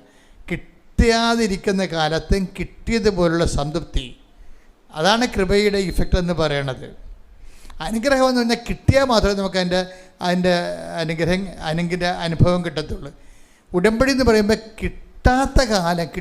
കിട്ടാതിരിക്കുന്ന കാലത്ത് നമ്മൾ അനുഭവിക്കുന്ന മേഖലകളിലെല്ലാം സന്തുഷ്ടി. നിങ്ങൾ സിസ്റ്ററെ ഇത് വായിച്ചേ, 11:10 വായിച്ചേ. സ്തുതിക്കട്ടെ. ഹല്ലേലൂയ, ഹല്ലേലൂയ, ഹല്ലേലൂയ, ഹല്ലേലൂയ. യേശുവേ നന്ദി. ഹല്ലേലൂയ. സക്കറിയ 11:10. സക്കറിയ 11:10. ഞാൻ കൃപ എന്ന വടി എടുത്തൊടിച്ചു. പുതിയ ബൈബിള് അല്ലെ, ഇപ്പോൾ പുതിയ തർജ്ജിമ വന്നിട്ടുണ്ട്. എന്ന് വെച്ച് കഴിഞ്ഞാൽ തർജ്ജിമ എന്ന് പറഞ്ഞാൽ പഴയ തെറ്റാണെന്നല്ല എൻ്റെ അടുത്താണ്. അതായത് ഇപ്പോൾ വന്നിരിക്കുന്ന തർജ്ജിമ തനി ഗ്രീക്കിൽ നിന്ന് ഡയറക്റ്റ് ട്രാൻസ്ലേഷനാണ്. പഴയത് ഹീബ്രു എന്നാണ് എടുത്തിരിക്കുന്നത്. അപ്പം അതുകൊണ്ട് കുറച്ചുകൂടി ആ മൂല അർത്ഥത്തോട് സാധർമ്യം ചിന്തിക്കുക. പണ്ട് നമ്മൾ കൃപയെന്ന് വായിച്ചു. ഇപ്പം കൃപയെന്ന് വായിച്ചു കേട്ടാ സിസ്റ്റർ ജോമൽ സിസ്റ്റർ അത് വായിച്ചേ. ഞാൻ കൃപ എന്ന വടി എടുത്തൊടിച്ചു. ഞാൻ കൃപ എന്ന വടി എടുത്തൊടിച്ചു. അങ്ങനെ സകല ജനതകളുമായി ചെയ്ത എന്റെ ഉടമ്പടി ഞാൻ അസാധുവാക്കി. അപ്പൊ എന്റെ പുതിയ തർജ്ജിമ കിടക്കണത് എന്താണെന്നറിയാവോ? ഞാൻ സന്തുഷ്ടി എന്ന വടിയെടുത്ത് ഒടിച്ചെന്നാണ് കിടക്കണത്. കാര്യം ഈ കൃപയുള്ള ആൾക്കാർക്ക് സന്തുഷ്ടി ഉണ്ടാവും. ഇവർക്ക് കൃപ കിട്ടിയില്ലെങ്കിൽ ഇവർക്ക് 3 മാസമായിട്ടും 3 വർഷം കടമ്പടി എടുത്തിട്ട് 3 പുതുക്കിയിട്ടും കല്യാണം ഒത്തില്ലെന്ന് അവർ പറയുമ്പോൾ അളിഞ്ഞ മോന്തയായിട്ടാണ് പറയണത്. അതിൻ്റെ അർത്ഥം എന്താ? സന്തുഷ്ടിയില്ല അവർക്ക്. സന്തുഷ്ടി എന്ന് പറയുന്നത് ബൈബിളിൽ അഭിഷേകം എന്ന് പറയും. അതിനെയാണ് നമ്മൾ ഈശോ പറഞ്ഞു കണ്ടില്ലേ. ഇപ്പം നേരത്തെ വായിച്ചത് എന്താ ഞാൻ വായിച്ചത്? അതിനുള്ള കൃപ ലഭിച്ചവരല്ലാതെ ഉപദേശം സ്വീകരിക്കുന്നില്ല. ഉടമ്പടിയിൽ നമുക്ക് വരുന്ന വിഷയം കൃപയാണ്. കൃപയുടെ ഇഫക്റ്റ് എന്ന് പറഞ്ഞാൽ എന്താ? സന്തോഷമാണ്, സന്തുഷ്ടിയാണ്, തൃപ്തിയാണ്. തൃപ്തി. അപ്പോൾ എപ്പോഴും വിഷയം നോക്കിയാൽ നിങ്ങൾ ജോലി ലഭിക്കുന്നവരെ, രോഗം സുഖമാകുന്നത് വരെ, പറമ്പ് വിൽക്കുന്നത് വരെ, വിസ പ്രോസസ്സ് ചെയ്യുന്നത് വരെ, PR കിട്ടുന്നത് വരെ നിങ്ങൾക്ക് ഇപ്പോഴും ആശങ്കയും അപ്പും അസന്തുഷ്ടിയും ഉണ്ടെങ്കിൽ you are not in grace. മനസ്സിലായ? നിങ്ങൾ കൃപയിലല്ല ശരിക്കും പറഞ്ഞാൽ. അതുകൊണ്ട് ഉടമ്പടിക്കാരെപ്പോഴും അപ്പം നിങ്ങൾ പഴയ നൊവേന ക്രിസ്ത്യാനികളെ പോലെ തന്നെയാണ്. നാട്ടു ക്രിസ്ത്യാനിയെ പോലെ തന്നെ. നാട്ടു ക്രിസ്ത്യാനിക്ക് അനുഗ്രഹമില്ല, അവരെക്കുറിച്ച് കൃപയെക്കുറിച്ച് വലിയ ഐഡിയ ഒന്നുമില്ല. നാട്ടു ക്രിസ്ത്യാനിക്ക് എപ്പോഴും ഉള്ളത് അനുഗ്രഹത്തെക്കുറിച്ചും പ്രാർത്ഥന, അനുഗ്രഹം എന്നൊക്കെ അവർ പറയത്തുള്ളൂ. നമ്മളെ ഉടമ്പടി അതല്ല പ്രശ്നം. ഉടമ്പടി എന്ന് പറഞ്ഞാൽ എന്താണ്? കൃപയാണ്. കൃപയുടെ ഇഫക്റ്റ് എന്താണ്? സന്തുഷ്ടിയാണ്. അത് കിട്ടിയാലും കിട്ടിയില്ലെങ്കിലും കിട്ടിയതുപോലുള്ള സംതൃപ്തിയാണ്. കിട്ടിയില്ലെങ്കിലും കിട്ടിയതുപോലെയുള്ള സംതൃപ്തിയാണ്. ഇതിനൊരു ആന്തരിക അഭിഷേകമെന്ന് നമ്മൾ പൊതുവെ പറയും. പ്രാർത്ഥിക്കുക, കർത്താവായ ദൈവമേ, അനുഗ്രഹകാലം വരെ സക്കറിയ 11:10 പ്രാർത്ഥിക്കുന്നു. സന്തുഷ്ടിയോടെ ജീവിക്കുവാൻ ഞങ്ങൾക്ക് പ്രത്യേക അനുഗ്രഹം നൽകണമേ. ശ്രദ്ധിക്കട്ടെ. ഹല്ലേലൂയ, ഹല്ലേലൂയ, ഹല്ലേലൂയ.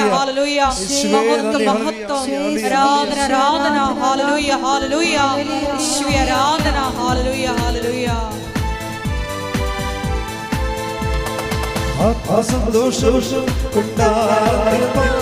ദൈവത്തിന്റെ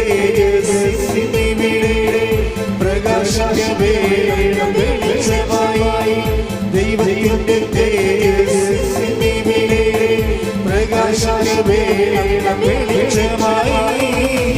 സന്തോഷം കൊണ്ടാടി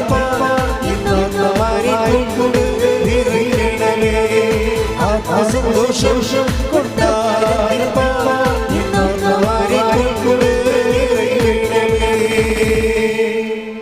പരിശുദ്ധ പരമദിവ്യകാരുണ്യത്തിന്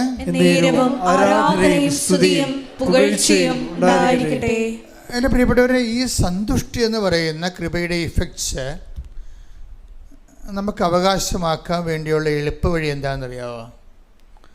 അതിന് നിങ്ങൾ ഉടമ്പടി എടുത്തു കഴിയുമ്പോൾ കർത്താവുമായിട്ട് അതിൻ്റെ കല്യാണം കഴിച്ച പോലുള്ള ബന്ധമാണ്. അല്ലെങ്കിൽ കർത്താവുമായിട്ട് ഈ ഭൂമിയിൽ ഏറ്റവും സാധ്യമായ ഒരു റിലേഷനിലേക്ക് വരികയാണ്. നിങ്ങൾ എന്തിനാണ് ഉടമ്പടി എടുക്കുന്നത്? അപ്പോൾ ഫസ്റ്റ് പ്രയോറിറ്റി എന്തിനാണ്? ദൈവത്തെ സ്നേഹിക്കാൻ, സ്നേഹത്തിൽ വളരാൻ. സിമ്പിളല്ലേ? അല്ല ജോലി കിട്ടാനാണ്, വീട് വെക്കാനാണ്, ഭർത്താവിൻ്റെ കുടിമാറാണെന്ന്. You should not talk. This is not our subject. അത് നമ്മുടെ സബ്ജക്റ്റേ അല്ല. അത് ആരുടെ സബ്ജക്റ്റാണത്? കർത്താവിൻ്റെ സബ്ജക്റ്റാണ്. നിങ്ങൾ ഉടമ്പടി വെച്ച വിഷയങ്ങൾ ഇനി നമ്മുടെ സബ്ജക്റ്റ് അല്ല. ആരുടെ സബ്ജക്റ്റാണത്? കർത്താവിൻ്റെ സബ്ജക്റ്റാണ്. എൻ്റെ മക്കൾക്ക് ജോലി കിട്ടണത്, നിൻ്റെ മകൻ ജയിലിലാണെങ്കിൽ അവനെ ഇറക്കിക്കൊണ്ട് പോകണമല്ല നമ്മുടെ സബ്ജക്റ്റ് അല്ല. ഇനി ഉടമ്പടി ആയിക്കഴിഞ്ഞാൽ അത് ഫുൾ ആൻഡ് ഫുൾ കർത്താവിൻ്റെ സബ്ജക്റ്റാണ്. നിങ്ങൾ അതിനെക്കുറിച്ച് വേവലാതെ ഇത് ഇവിടെ എഴുതിയിട്ടും തലയിൽ അത് ചുവന്നു നടക്കരുത്. മറിച്ച് നമ്മുടെ സബ്ജക്റ്റ് എന്താണ്? എന്തിനാണ് ഉടമ്പടി ചെയ്യുന്നത് പറയുമ്പോൾ നിങ്ങൾ പറയും അത് ജോലിയില്ലല്ലോ അതുകൊണ്ടാണ് ഉടമ്പടി ചെയ്തത്. അങ്ങനെ പറയരുത്. നിങ്ങളുടെ നാട്ടിൽ നിങ്ങളോട് ചോദിക്കുകയെ എന്തിനാണ് ഉടമ്പടി ചെയ്തത്? അല്ലേ പുള്ളിക്കാരൻ വെള്ളത്തിൽ ഇപ്പോൾ കുളിക്കല്ലേ, ജീവിതം പൊറുതി പൊട്ടിയിട്ടാണ് ഉടമ്പടി ചെയ്യുക. അങ്ങനെ പറയരുത്. നിങ്ങളെന്താ പറയേണ്ടത്? എന്തിനാണ് ഉടമ്പടി ചെയ്തത്? ദൈവത്തെ സ്നേഹിക്കാൻ, സ്നേഹത്തിൽ നിലനിൽക്കാൻ. ദൈവത്തെ സ്നേഹിക്കാൻ നമുക്ക് പറ്റും. അതൊരു ടെമ്പററി അറേഞ്ച്മെൻറ്റാണ്. പക്ഷെ അത് എപ്പോഴും അതിങ്ങനെ ദൈവം അത് പരിഗണിക്കത്തില്ല. നമ്മുടെ ഒരു സ്നേഹത്തിൻ്റെ ഒരു കുഴപ്പമെന്ന് വെച്ച് കഴിഞ്ഞാൽ, നിങ്ങൾ ദൈവത്തെ സ്നേഹിക്കുന്നുണ്ട്, പക്ഷെ ദൈവം അത് രജിസ്റ്റർ ചെയ്യുന്നില്ല. അതിൻ്റെ കാരണം വെച്ച് കഴിഞ്ഞാൽ, എൻ്റെ ഒരു കുഴപ്പമുള്ളതെന്ന് വെച്ചാൽ, സ്നേഹത്തിൽ നിലനിൽക്കുക എന്നുള്ള ഒരു പ്രോസസ്സുണ്ട്. അത് ദൈവത്തിന് നിലനിൽക്കത്തില്ല എന്ന് തോന്നിക്കഴിഞ്ഞാൽ പിന്നെ ദൈവം അത് രജിസ്റ്റർ ചെയ്യത്തില്ല. അതൊരു അപകടമാണ്. പലർക്കും വരുന്നൊരു അപകടമാണ്. കർത്താവ് പറഞ്ഞിരിക്കുന്ന ഒരു നോട്ടാണത്. നിങ്ങൾ എൻ്റെ സ്നേഹത്തിൽ take the word of God. സ്തുതിക്കട്ടെ. ഹല്ലേലൂയ, ഹല്ലേലൂയ, യേശുവേ നന്ദി, ഹല്ലേലൂയ, യോഹന്നാൻ 15:9. അതാ ഭയങ്കരമായ വാക്കാണിത്. എന്താണ് യോഹന്നാൻ 15:9 വായിച്ചേ? പിതാവ് എന്നെ സ്നേഹിച്ചതുപോലെ പറഞ്ഞേ. പിതാവ് എന്നെ സ്നേഹിച്ചതുപോലെ ഞാനും നിങ്ങളെ സ്നേഹിച്ചു.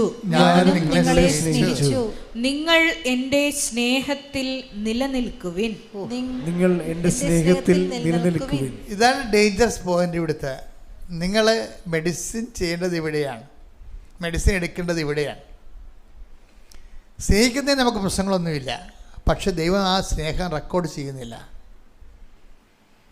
ഇതിൻ്റെ കളികൾ അറിഞ്ഞാൽ മാത്രമേ നമുക്ക് നല്ല ഗെയിൻ ചെയ്യാൻ പറ്റത്തുള്ളൂ. നിങ്ങൾ ടെമ്പററി അറേഞ്ച്മെൻറ്റ്, ഒരു ജോലി വാങ്ങിക്കാനോ അല്ലെങ്കിൽ പറമ്പ് വിൽക്കാനോ ക്ഷീണം മാറാനോ ഉള്ള ടെമ്പററി അറേഞ്ച്മെൻറ്റുമായിട്ടാണ് നിങ്ങൾ വരണത്. അപ്പം തന്നെ ഉടമ്പടിയിൽ രജിസ്റ്റർ ഉണ്ട്. അത് നിങ്ങളെ ഉടമ്പടി ചെയ്തതായിട്ട് ദൈവം രജിസ്റ്റർ ചെയ്യുന്നില്ല. ഇതൊരു വല്ലാത്തൊരു അവസ്ഥയാണ്. കാര്യം നമ്മൾ കഷ്ടപ്പെട്ട് വെളുപ്പിനെ 3 മണിക്ക് എഴുന്നേറ്റ് കണ്ട വണ്ടിയും പിടിച്ച് ഇവിടെ വന്ന് പട്ടിണി നിന്ന് 4 മണിക്കൂർ ക്ലാസ് എടുത്ത് ഇവിടെ ഉടമ്പടി ചെയ്തിട്ട് വീട്ടിൽ പോകുമ്പോൾ ഇന്ന് രജിസ്റ്റർ ചെയ്ത ആൾക്കാരുടെ പേര് വിളിക്കുമ്പോൾ സുശീലിക്കുട്ടി ഇല്ല. കർത്താവ് എൻ്റെ പേര് വിളിച്ചില്ല. ഞാൻ 3 മണിക്ക് എഴുന്നേറ്റ് പിടിക്കുന്നു വരുന്നതാണേ. അവിടെ ബസ് റൂട്ട് പോലും ഇല്ല. ഞങ്ങൾക്ക് അവിടെ ബസ് റൂട്ട് പോലും ഇല്ല. ജീപ്പിന് വെച്ച് എനിക്ക് ജീപ്പിന് 6 പേര് വന്നാൽ മാത്രമേ നമുക്ക് 50 രൂപ കൂടത്തുള്ളവർ. 6 പേരില്ലാത്ത കാരണം 6 പേരുടെ കാശ് ഞാൻ ഒറ്റ കൊടുത്ത് വന്നിരിക്കുകയാണ്. എന്നിട്ട് എൻ്റെ പേരെന്താ നീ ഉടമ്പടി ഞാൻ എടുത്ത കൂട്ടത്തിൽ ഇന്ന് വായിച്ച് ഉടമ്പടി എടുത്ത ആൾക്കാരുടെ പേരിൽ എൻ്റെ പേരില്ലാത്ത എന്താണെന്ന് ചോദിച്ചു കഴിഞ്ഞാൽ കർത്താവ് പറയും, നീ ഇപ്പോൾ തൽക്കാലത്തേക്ക് ആ പറമ്പ് റബ്ബർ തോട്ടം വിൽക്കാൻ വേണ്ടി വന്നതല്ലേ, നീ വിറ്റ് കഴിയുമ്പോൾ നീ ഗുഡ് ബൈ പറയത്തില്ലേ? അങ്ങനെ നിലനിൽക്കാത്ത ആൾക്കാരെ ഉടമ്പടി രജിസ്റ്റർ ചെയ്യത്തില്ലെന്ന് പറയും. ഇതൊരു വല്ലാത്തൊരു പ്രശ്നമാണ്. ഇത് വായിച്ചു കേട്ടില്ലേ നിങ്ങൾ? ഞാൻ കൈ നീട്ടമല്ല. എന്താ വായിച്ചത്? നിങ്ങൾ എൻ്റെ സ്നേഹത്തിൽ 15:9 യോഹന്നാൻ എന്ന് വായിച്ച് പറഞ്ഞ്, നിങ്ങൾ എൻ്റെ സ്നേഹത്തിൽ നിലനിൽക്കുവിൻ. നിലനിൽക്കുവിൻ. ഇതിൻ്റെ അകത്തൊരു വല്ലാത്തൊരു വിഷയമാണ്. ഈ നിലനിൽക്കണമെങ്കിൽ എന്ത് ചെയ്യണം? നിലനിൽക്കണമെങ്കിൽ എന്ത് ചെയ്യണം? എൻ്റെ പിതാവിൻ്റെ കൽപ്പനകൾ പാലിച്ച് പറഞ്ഞ്, എൻ്റെ പിതാവിൻ്റെ കൽപ്പനകൾ പാലിച്ച് ഞാൻ എൻ്റെ പിതാവിൻ്റെ സ്നേഹത്തിൽ നിലനിൽക്കുന്നത് പോലെ ഞാൻ എൻ്റെ പിതാവിൻ്റെ സ്നേഹത്തിൽ നിലനിൽക്കുന്നത് പോലെ എൻ്റെ കൽപ്പനകൾ പാലിച്ചാൽ നിങ്ങളും എൻ്റെ സ്നേഹത്തിൽ നിലനിൽക്കും. അപ്പൊ സിമ്പിളാണ്. ഈ വിഷയം സിമ്പിളാണ്. കാര്യം ഈശോ എങ്ങനെ നിലനിന്നെന്ന് പറയുന്നുണ്ട്. അതിൻ്റെ നോ ഹൗ ടെക്നിക്കാലിറ്റി പറയുന്നുണ്ട്. Take the word of God. സ്തുതിക്കട്ടെ. ഹല്ലേലൂയ, ഹല്ലേലൂയ, ഹല്ലേലൂയ. യോഹന്നാൻ 15:10. യോഹന്നാൻ 15:10. ഞാൻ എൻ്റെ പിതാവിൻ്റെ കൽപ്പനകൾ പാലിച്ച് അവിടുത്തെ സ്നേഹത്തിൽ നിലനിൽക്കുന്നത് പോലെ നിങ്ങൾ എൻ്റെ കൽപ്പനകൾ പാലിച്ചാൽ എൻ്റെ സ്നേഹത്തിൽ നിലനിൽക്കും. Praise the Lord. Praise the Lord. എൻ്റെ മക്കൾ, ഇത് വളരെ സീരിയസ് ആയിട്ട് മനസ്സിലാക്കണം. ആധ്യാത്മിക ജീവിതം, ദൈവസ്നേഹ സഹവസിപ്പ് എന്നാണ് ഈ ആധ്യാത്മിക ജീവിതത്തിൻ്റെ മറുപേരെന്ന് പറയണത്. അത് സിമ്പിളാണ് ശരിക്കും പറഞ്ഞാൽ. എന്ന് വെച്ച് കഴിഞ്ഞാൽ എന്താണ് ഈ ദൈവം ഉദ്ദേശിക്കുന്നത്? ഇത്രയേ ഉള്ളൂ. ടെമ്പററി അറേഞ്ച്മെൻറ്റ് ദൈവം ഉദ്ദേശിക്കണില്ല. ഈ മനുഷ്യന്മാർക്ക് വന്നിരിക്കുന്ന അബദ്ധം അതാണ്. അവരെ ടെമ്പററി അറേഞ്ച്മെൻറ്റേ ഉദ്ദേശിക്കുന്നുള്ളൂ. മനസ്സിലായില്ലേ? ചില ഇന്നാളുടെ ചേട്ടൻ പറഞ്ഞില്ലേ, ഞാൻ വിചാരിച്ചു 90 ദിവസത്തെ പരിപാടിയല്ലേ ഉള്ളെന്ന്. ഉടമ്പടിയേ 90 വന്ന് തല വെക്കരുത് കേട്ടോ. ആലപ്പുഴ 90 ദിവസത്തില 900 ദിവസത്തെ പരിപാടിയാണിത്. എന്താ പ്രശ്നം വെച്ചാൽ നിങ്ങൾ ആലപ്പുഴ വരുന്നുണ്ടോ ഉടമ്പടി പുതുക്കുന്നുണ്ടോ അല്ല പ്രശ്നം. ആലപ്പുഴ വരുന്നത് ഉടമ്പടി പിടിക്കുന്നത് ടെക്നിക്കാലിറ്റി കാര്യമാണ്. അതല്ല, അത് വന്നാലും വന്നില്ലേലും. മറിച്ച് എന്താണ്, ഞാൻ എൻ്റെ പിതാവിൻ്റെ ഞാൻ എൻ്റെ പിതാവിന്റെ കൽപ്പനകൾ പാലിച്ച് അവിടുത്തെ സ്നേഹത്തിൽ നിലനിൽക്കുന്നത് പോലെ. അപ്പൊ ക്രിസ്തു എങ്ങനെയാണ് അവിടുത്തെ സ്നേഹത്തിൽ നിലനിൽക്കുന്നത്? എങ്ങനെയാണ് പറഞ്ഞ്? ഈശോ എങ്ങനെയാണ് അവിടുത്തെ സ്നേഹത്തിൽ നിലനിൽക്കുന്നത്? പിതാവിൻ്റെ കൽപ്പനകൾ പാലിച്ചാൽ. അപ്പം പിതാവിൻ്റെ കൽപ്പനകൾ പാലിച്ചാൽ, വചനം പാലിച്ചാൽ എന്ത് സംഭവിക്കും? നമുക്ക് നിലനിൽക്കാൻ പറ്റും. ദൈവസ്നേഹത്തിൽ നിലനിൽക്കാൻ പറ്റും. വചനം എന്ന് പ്രാർത്ഥിച്ച്, കർത്താവായ ദൈവമേ, അങ്ങേപ്പോലെ ഞങ്ങളും ദൈവകൽപ്പനകള് കർത്താവിന്റെ വചനങ്ങള് പാലിച്ച് അങ്ങയുടെ സ്നേഹത്തിൽ നിലനിൽക്കുവാൻ ഞങ്ങൾക്ക് പ്രത്യേക അഭിഷേകം നൽകണമേ. ശ്രദ്ധിക്കട്ടെ. ഹല്ലേലൂയ.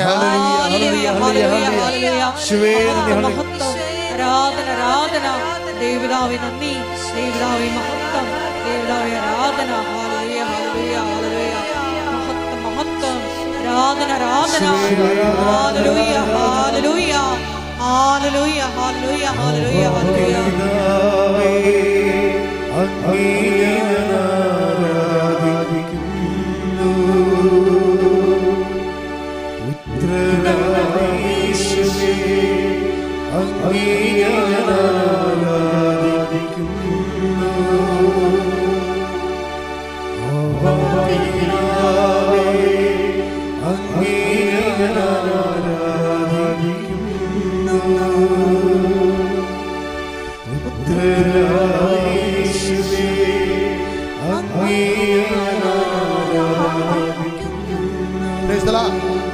ഇനി നിങ്ങൾ എൻ്റെ സ്നേഹത്തിൽ നിലനിൽക്കാൻ ഈശോ പറഞ്ഞല്ലേ.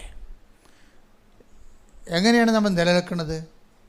ഞാൻ എൻ്റെ പിതാവിൻ്റെ കൽപ്പനകൾ പാലിച്ച് അവരുടെ സ്നേഹത്തിൽ നിലനിൽക്കുന്ന പോലെ എൻ്റെ കൽപ്പനകൾ പാലിച്ചാൽ നിങ്ങളും എൻ്റെ സ്നേഹത്തിൽ നിലനിൽക്കും. പക്ഷേ അവിടെ പ്രശ്നം വെച്ചാൽ എങ്ങനെയാണ് കൽപ്പനകൾ പാലിക്കണത്? കൽപ്പനകളല്ല പ്രശ്നം ഇവിടെ. നിങ്ങൾ സാങ്കേതികമായിട്ട് കുറേ കൽപ്പന പാലിച്ചാൽ പറ്റത്തില്ല. എങ്ങനെയാണ്? ഈശോ പറഞ്ഞത് എന്താണ്? എന്നെ സ്നേഹിക്കുന്നവൻ എൻ്റെ കൽപ്പനകൾ. അപ്പോൾ കൽപ്പനകൾക്കല്ല പ്രാധാന്യം അവിടെ. പിന്നെ മാറുകയാണ് കാര്യം. ടെസ്റ്റ് ചെയ്യണം. Take the bread of God. ശ്രദ്ധിക്കട്ടെ. ഹല്ലേലൂയ, ഹല്ലേലൂയ, ഹല്ലേലൂയ, ഹല്ലേലൂയ. യേശുവേ നന്ദി. Hallelujah, hallelujah. യേശുവേ ആരാധന, ആരാധന, ആരാധന. ഹല്ലേലൂയ, ഹല്ലേലൂയ, ഹല്ലേലൂയ.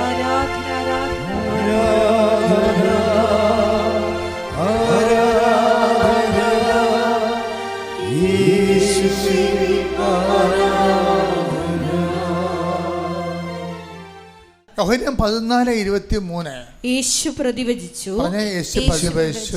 എന്നെ സ്നേഹിക്കുന്നവൻ എന്റെ വചനം പാലിക്കും. അപ്പോൾ എന്റെ പിതാവ് അവനെ സ്നേഹിക്കുകയും ഞങ്ങൾ അവന്റെ അടുത്തു വന്ന് അവനിൽ വാസമുറപ്പിക്കുകയും ചെയ്യും. വിഷയം ഇപ്പൊ ക്ലിയർ ആയില്ലേ? എന്നെ സ്നേഹിക്കുന്നവൻ എൻ്റെ കൽപ്പനകൾ പാലിക്കും. അപ്പോൾ എന്തിനാ ഉടമ്പടി എടുക്കണേ? എന്നെ സ്നേഹിക്കുന്നവൻ എൻ്റെ കൽപ്പനകൾ പാലിക്കും. 14:23. അപ്പോൾ എന്തിനാ ഉടമ്പടി എടുക്കണേ? സ്വരത്തിൽ പറ.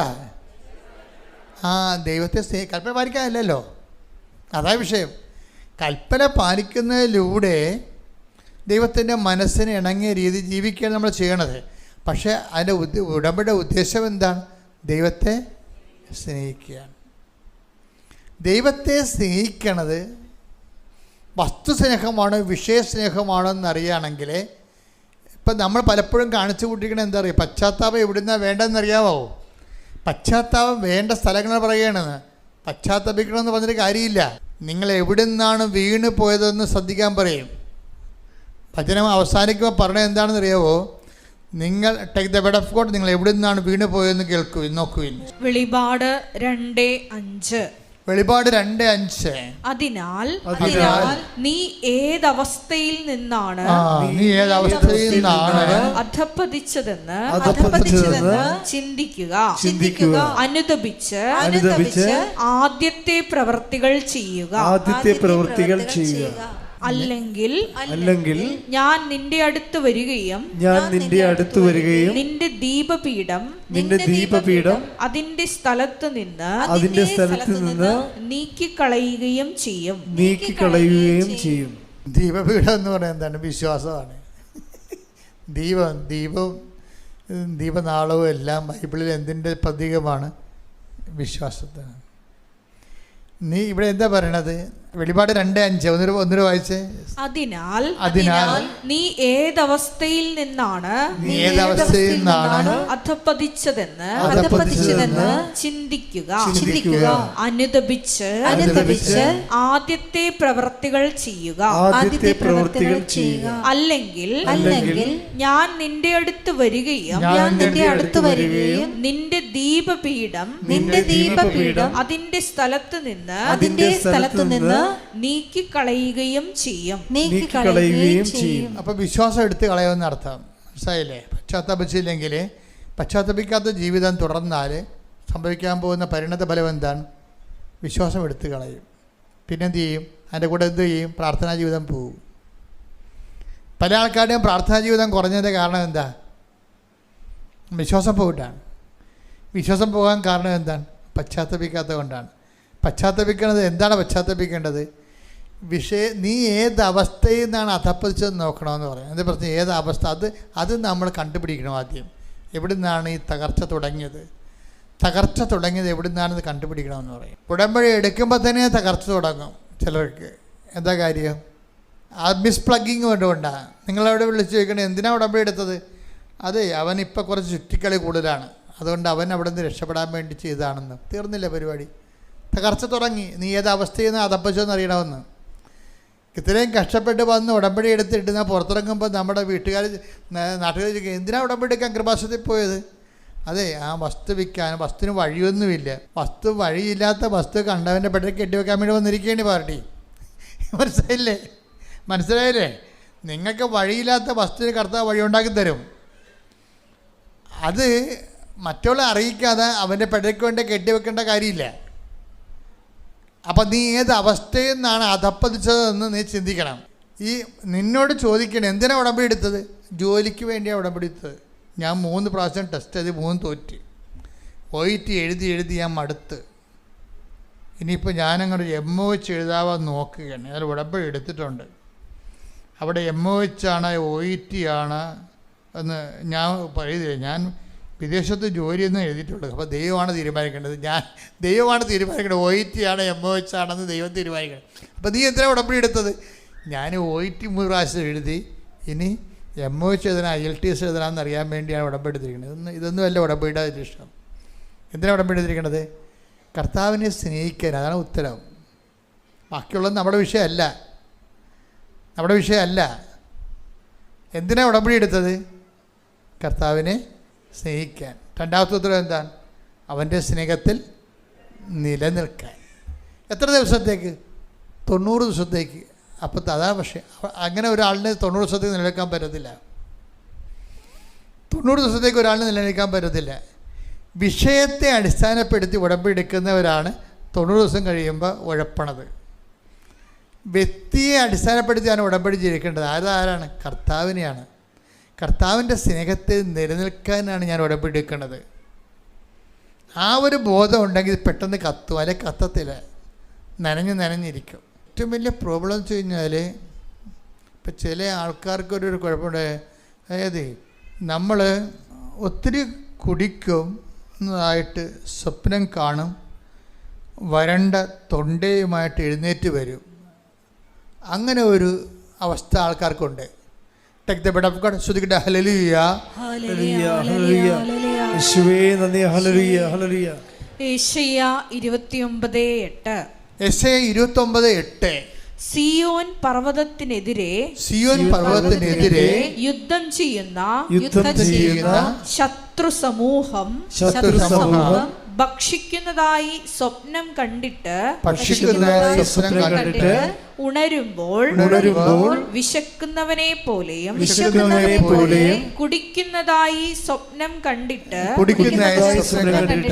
വരണ്ട തൊണ്ടയുമായി ഉണരുന്നവനെ പോലെയും ആകും. ബൈബിൾ എന്ത് രസമാണെന്നറിയാമോ? ഓരോ മനുഷ്യൻ്റെ എല്ലാ വിധത്തിലും ഉഡായിപ്പുകൾ ഇങ്ങനെ വെളിവാക്കും. നിങ്ങളെ ഉടമ്പടി എടുത്തതായിട്ട് ഇങ്ങനെ സ്വപ്നം കാണും. 90 ദിവസം കഴിയുമ്പോൾ ഉടമ്പടി എടുക്കാത്ത വരണ്ട തൊണ്ടയായിട്ട് എഴുന്നേറ്റ് തന്നെ കാണാം. ഉടമ്പടി എടുത്തായിട്ട് സ്വപ്നം കാണുകയാണ്. ഞാൻ ഉടമ്പടിയിലാണ് ജീവിച്ചതാണെന്ന് നിങ്ങൾ സ്വപ്നം കാണുന്നത് മാത്രമാണ്. ചില ആൾക്കാരുടെ ഉടമ്പടി സ്വപ്ന ഉടമ്പടിയാണ്. യാഥാർത്ഥ്യമായിട്ട് യാതൊരു ബന്ധവുമില്ല. അതിനെ എന്തോ തിരക്കിൽ കൊണ്ടുവന്ന് എഴുതി എന്തൊക്കെ കേട്ട് കൊണ്ടുവന്ന് കെട്ടിത്തൂക്കി ഇവിടെ ഇട്ടും പോയി. സ്വപ്ന ഉടമ്പടി.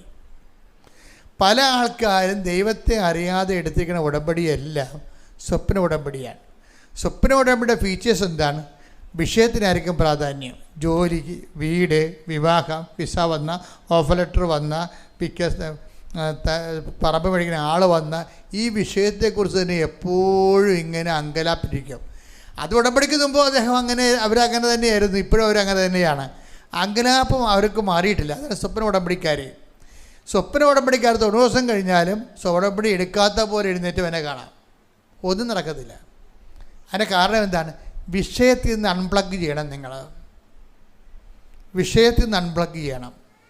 എന്ന് വെച്ച് കഴിഞ്ഞാൽ ഈ വിഷയം അത് നമ്മുടേതല്ല, ദൈവത്തിൻ്റെതാണത്. നമ്മുടെ വിഷയം എന്താണ്? ഞാൻ എൻ്റെ പിതാവിൻ്റെ കൽപ്പനകൾ പാലിച്ച് അവിടുത്തെ സ്നേഹത്തിൽ നിലനിൽക്കുന്ന പോലെ എൻ്റെ കൽപ്പനകൾ പാലിച്ചാൽ നിങ്ങളെൻ്റെ സ്നേഹത്തിൽ നിലനിൽക്കും. അപ്പോൾ എന്തിനാണ് ഉടമ്പടി എടുത്തിരിക്കുന്നത്? ദൈവത്തെ സ്നേഹിക്കാൻ. രണ്ടാമത്തേത് എന്താണ്? ആ സ്നേഹത്തിൽ നിലനിൽക്കാൻ. കൈയടിച്ചിട്ട് ശ്രുതിക്കട്ടെ ഹല്ലേലൂയ.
പരമദിവ്യകാരുണ്യത്തിന് നേരവും ആരാധനയും സ്തുതിയും പുകഴ്ചയും ഉണ്ടായിരിക്കട്ടെ.